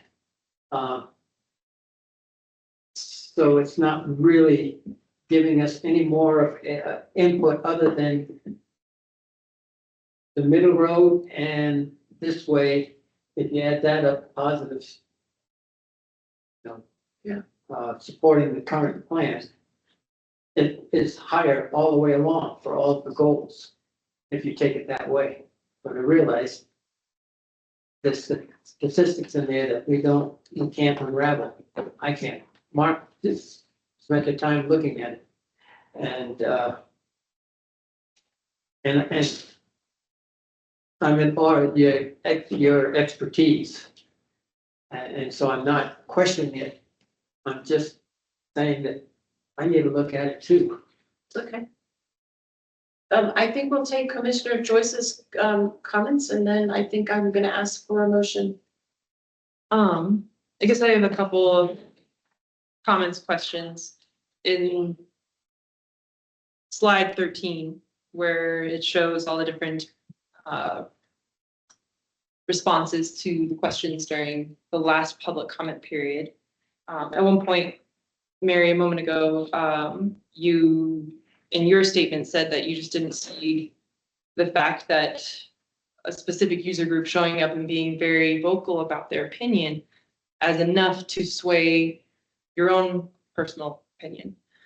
However, Mark might be able to weigh in on this since he read all of the feedback, and maybe Robert has a little bit more information on this as well, but there isn't a distribution of the, how many was it? 442 participants who came to the library in September. There's not a distribution of how many of them were mountain bikers or hikers or so on and so forth. But there were votes to each of those use cases. So I don't think one could say that the mountain bikers were the loudest, because obviously the hikers were pretty happy with the plan. Another point I'd like to bring up is that when I was given my 3 dots, I was approaching my answers as objectively as I possibly could, being someone who participates in all of those different recreational endeavors.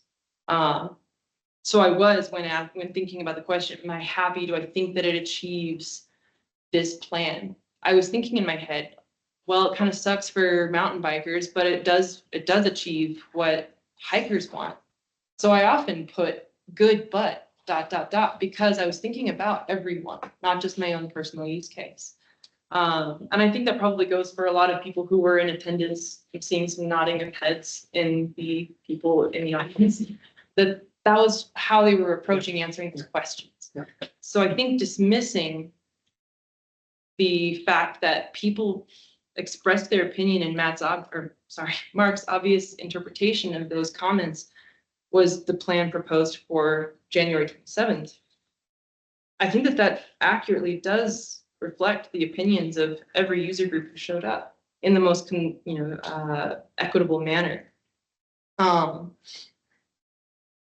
I personally would feel like, rhetorically, what was the point if we ignore the recommendation based on all of those comments? It was, like I said earlier, their last opportunity to weigh in. And if we're like, nah, Mark's interpretation, we don't really think that it was good enough, then why did they bother showing up? Why did they bother making those comments? I think to your point about that middle, that good but, I think we just kind of proved that everybody's but was something different because of these fundamental differences in the way people enjoy the Mesa. So I think ignoring that middle group is, to me, the greater error, because that did spread out the opinions, I think it's somebody's butt could have been they wanted more conservation, somebody's butt could have been they wanted more of this, I think that gray area is where we can interpret that in either direction, and that's difficult. in the sense of time, oops, Sylvia's got a question. No. Oh, So I'm Sylvia. I've been the open space coordinator for the last 4 years, and I've been trying to close a trail at Picture Canyon for the last 4 years. I've been putting down logs, I've been putting down rocks, I've been putting down boulders, I've been putting down tumbleweeds. I've been putting signs up, and people want to use that trail, and they move everything that I have done. We do not have a full-time ranger that can be out there to make sure that people are not using trail. It, in my estimation, is going to be impossible to close the Hot Pockets Trail. It's just not going to work. No matter what I do, it is not going to work to close it. People are going to keep using it. So I just, in my humble opinion, don't think it's an option to leave the trail plan as it is without Hot Pockets in it.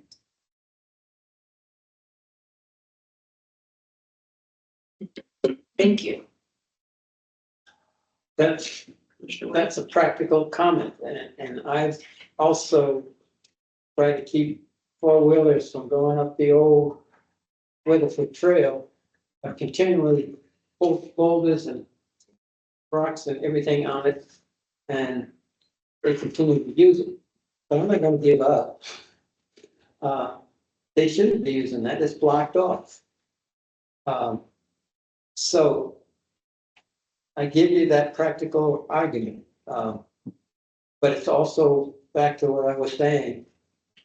If we use that argument, we could take down our stop signs, because a lot of people will run stop signs. My point, I guess what I'm.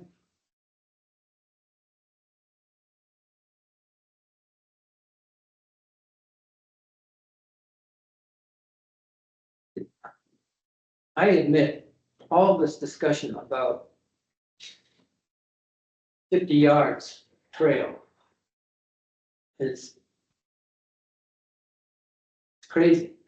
But I just can't get off the beat that I think it's the wrong thing. It was put in without any respect of, because the deeds weren't really there at the time or anything else. I think It just was nice, convenient trail. I know, but we do have to remember, I'm not trying to play devil's advocate, Yeah. but we do have to remember that we are adopting other trails that were already there. There are like some of these roads, you know, sure. and some routes that other users made, you know, like I just, Yeah. I'm I think not. it's safe to say most of the single track on Observatory Mesa was user made. Well, and I think that was part of the compromise when we Yeah. actually started working on this. It's like, all right, we will adopt these unauthorized trails, but we're gonna say, you know what, Hot Pockets was just too far in an area that we believed was sensitive. So I think we already made that compromise, and I think it's, you know, there's a lot of other decommissioned trails and roads that are gonna happen in this plan. So I mean, we have to be able to have some faith that we're going to be able to successfully decommission them, and the people that are gonna follow the rules. And to their credit, the mountain bike community has a tremendous communication among their users, and if these trails, like, you know, Hot Pockets are taken off of, you know, all whatever trail forks and all trails and GIA and all those, that helps get the word out that this is now a decommissioned trail. This is no longer an open trail, as well as all the other things that are going to be decommissioned in this plan. We don't have that map anymore in front of us, but there was a lot. Yeah. So I think, maybe I'm being optimistic. I think it can be done. And in terms of the history of this document, and I hate to keep going back, but I do. All trails are not created equal. All user-defined trails in view of this deed restrictions, conservations, and all of this are not created equal. So that's why, as you say, some of the trails will be decommissioned just to meet the deed restrictions. Others that were there before are being left there, and a couple new ones are being added, especially in section 18, again, which I have, my hands are off that one. Okay, so I think everyone has said their piece. I just have one final thing I would like to, if you don't mind. Sorry to draw it on just a little bit longer. With all of those comments, then it would seem that first and foremost, section 13, everyone's happy with. They're totally fine with not being adopted. It just seems like there's this one hang up on 3.36 Hot Pockets. I guess I don't see the real truth of the argument in that because this one went a little too far, or because this one doesn't, certain people don't agree with it. I guess on public land, who has any right to say what's okay and what's not okay? Number one.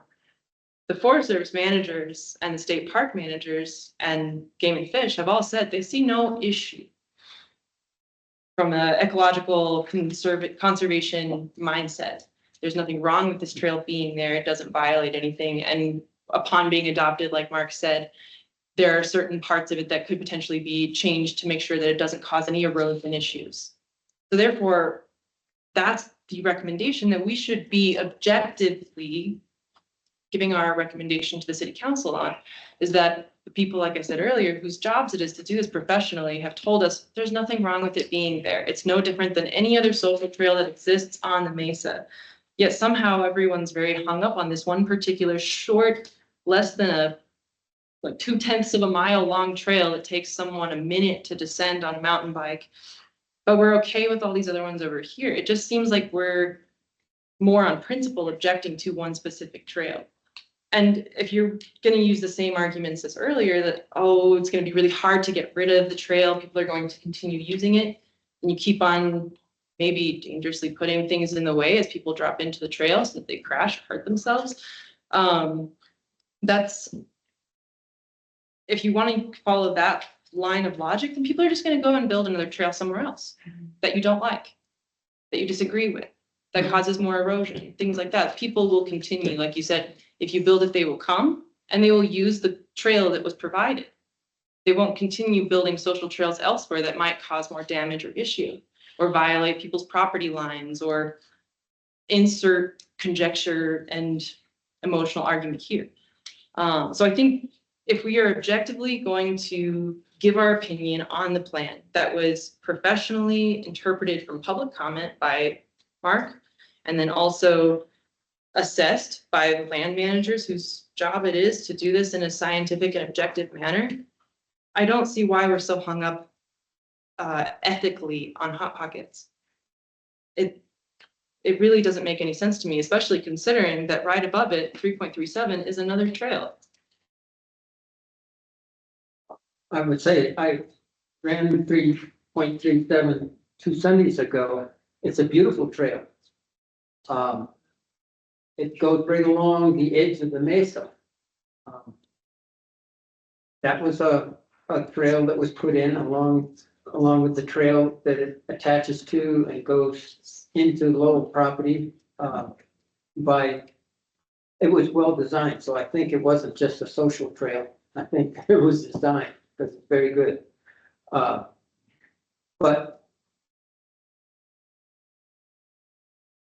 36.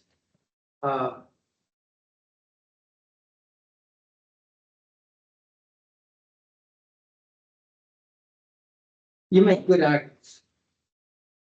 326, according to Robin, had Game and Fish come and take a look at it. And they said it's no problem.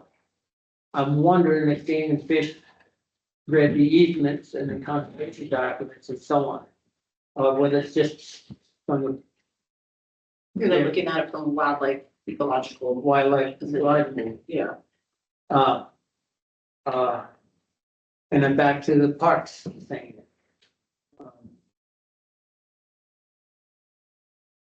Where did they get their information? Where they get, what was the basis for decision? One was ecological. The arguments are going around and around, and again, I'm 99% there. I think I'm going to vote on the conservative side and push the current plan forward And which means that the city council will have decision to make, but they will certainly have input on that. And what I'm pleased with is the input will be such that I hope it will be such that it will be focused on an alternative plan, the January 27th plan. So it won't be like you have all these decisions to make. Because I'm sure the people that will vote or come to speak to you on the current plan will raise this as I would be much happier with this. I'm gonna make a motion that we take a vote because I think people are Yeah. firmly in their positions and, oh. Mr. Fox, If we're gonna put it to a vote, let's put it to a vote. I make a motion for what we're gonna present to city council. Someone like to make a motion? Motion, I move that we recommend to city council the adoption of the current Greater Observatory Mesa Trail Plan. I second it. All in favor, vote aye. And I mean current as in. Yeah, The left hand. The left hand. Yeah. yeah, the left. All opposed? Say nay or is your Nay. Nay. Nay. Nay. Oh. Well, that's good. I think it represents. I know, but we need to have something to give to the city council. You just make a motion. To vote. But I missed the vote. 3-3. Three. Oh, I'm And sorry. I Maybe only here, saw Fox two- said nay and I only saw 2 no's. no. She said no. Myself, Mr. Fox. Okay. Did you say no? I did say no. Oh, you said. Yeah, that's why. So. Wait a minute. What was your motion? The motion was to recommend the current. What's that? Currently, and not the January 27th plan that we got Friday. Just the current plan. And so, again, what And we were split. were the 3-3. votes again? Commissioner Wallen, yourself and Commissioner Norton voted to For the move that current. plan forward. And Commissioner Fox, Commissioner Joyce. Can we just stick to each motion on a single topic? Can we do hot pockets first? Are we split on that as well? These two options, option A, to keep hot pockets as restoration, or option B, to include it as a trail line. What about section 13? We can do that separately. Let's do three. I broke it into 3 parts for tonight. Because I thought it would be easier to make a decision that we could all be able on the same page. Okay, All right. yeah, well, the first one nulled itself out, so. Well, the first one on keeping the plan, I think what Robert is suggesting is that since we had a tie vote with no decision, that now possibly someone could make a motion just on hot pockets, just on section 13, trails, and then what was the third one, Robert? The overall recommendation for the plan. So maybe we'll come to a consensus. Which might be different after you vote on those 2 sets of trails. Okay, A whole bunch of. So I guess I would like to make a motion, Okay.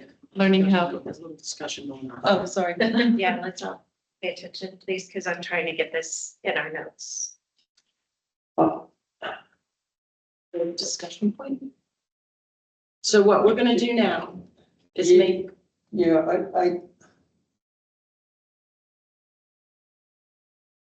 I would be willing, as I mentioned before, I'm 99% there. I would be willing to go to the January 27th plan with a caveat that I'm going to make my case not as a commissioner, but as a person directly to the city council. I think you can do whatever you want as a person. That's right. Council, so. That's right. Okay. But the problem with doing that, fall into just what you were worried about, and that you'll get kind of a split decision from here, and you'll get a lot of feedback at the city council. Well, I think if we have a majority vote of what we're going to present to the city council, then that is what we will present to the city council is. That's right, that's right. Whatever feedback they get back from the general public, are not in, Exactly. that's all- beyond what that Control is. or scope. Yeah, that's all I'm saying. Yeah, well, I think But that's, I'm just saying it's a you're just being nice to that, okay. that's what's gonna fall on. I mean, equally, if we went the way that is obviously not where I wanted to go, I would equally be there arguing. Cool. But that's beyond the scope of the commission's. Yeah. So are you saying that you change your vote? I will change my vote, yes. So Okay.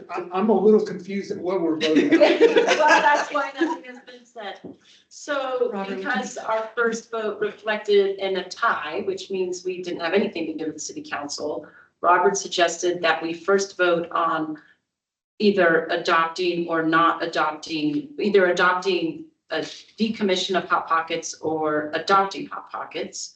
And then he was going to suggest that then we move to section 13 and make a recommendation on voting on whether we want the 2 additional trails in section 13 or not. But from the most current conversation, Robert, I understand that I could ask for that we could possibly have the same vote that we just had, and we may have a different result, which would give us, without having to go through all the steps again. But do you want me to do the steps? Option A, option Should we B? do a roll call vote? Because there was confusion on my part, I'm taking the notes right now. So I think a roll call vote, and we could read back the previous motion as I wrote it down from Commissioner Norton, just to make sure everyone is clear as to what they're voting on. And then we will call people off by name. Robert, if you could be prepared to do that. Sure. And I will record each individual vote. And hopefully we will be very clear. Okay, so we're gonna go back to the original motion. It's gonna be reread to us and we're going to re-vote. Yes, I just want to make sure that.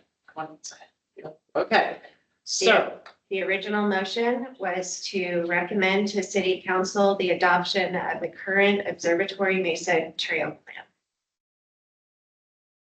And just be clear, it's like, as it is, no change. With no changes. The left hand now. the left-hand map. Is there a second? There was a second by Lena. Yeah. I'm sorry. I made the And I motion. second it. She died. So I don't think that needs to change. Now we're gonna do a roll call vote. Great. Commissioner Joyce, Nay. Commissioner Wallen, Yes, Hold on. yes. Commissioner Fox, Okay. Wait a minute. We're just cleaning up the record. Oh, okay, I got, sorry, current, sorry. Commissioner Wayne. It's okay. It's been a long discussion. I guess strategically, I'm gonna vote nay. Commissioner Norton, Yes. Commissioner Nay, Thomas, nay. That means we have nothing to. Okay, so we can make another motion. Yes. So I move that we accept the January 27th. That's, That's all. that's 4 no's and 2. Yeah. So we don't have anything to, There's to recommend. No, that means we have nothing to give to. That means we don't want to go with option. See. So So now you know we that vote. need to recommend. So now I move. Now you got me confused. I'm just going to help you. We're doing our best. I move that we recommend to the city council the January 27 plan for Beaumont. Can I get the second? You, I'm sorry, who was the second? Yeah, sure. Sounds good. Commissioner Joyce? Roll, are you doing? I would like to, so we will go through the yays. So just to be clear on this one. We're gonna do a roll call vote. So just so that it's clear for the record, voting yes on this one is that we are going forward with the January 27th plan. Yeah, that includes both the Hot pockets and hot section. pockets, Could like you, alignment. could you bring that map up? That the two side by side. Since we're Or referencing it. This one. the two sets. Yes, the one that goes handed to you. So the January 27th version is what has been, a motion has been made to approve the map on the right. Roll call vote, starting with Joyce. Yes. No, Yes. Strategically, yes. No, based on the fact of the quadrant 18 having the conservation easement over it. That's my reason for no. You know, we always have to provide a reason for our no on the other commission, so. Yes. So that is 4 in favor of recommending the January 27th version of the plan. Which is what staff will take forward.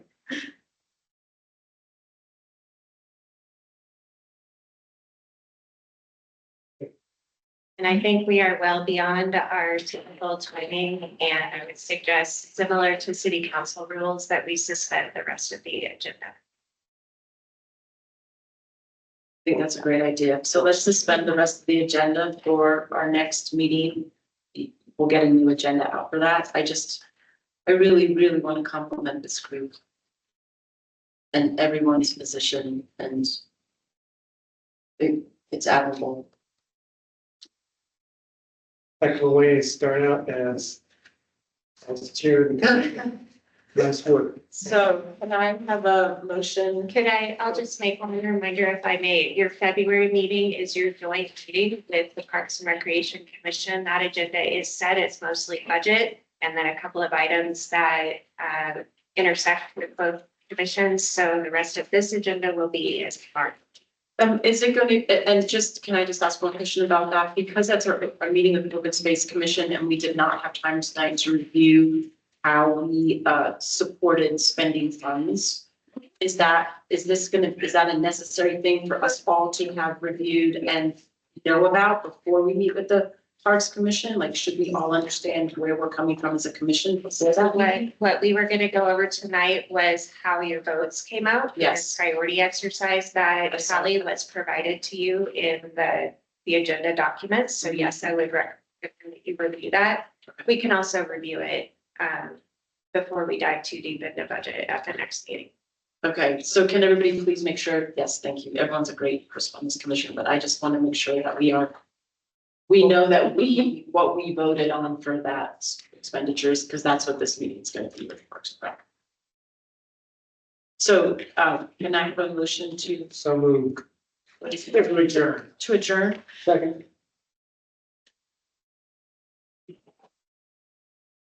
Thank you for being so welcoming also. I just wanted to say thank you for being so welcoming and listening to my. That's what we do. Yeah. That's our job. I appreciate it. You get it. That's what we do. Yeah, now I'm excited to move on to other topics that are. I know you are. I live fairly close. Yeah.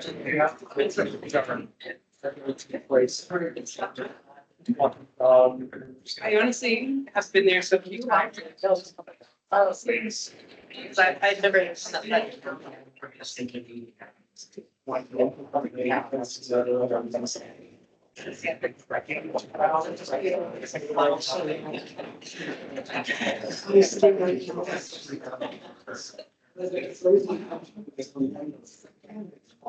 It is very.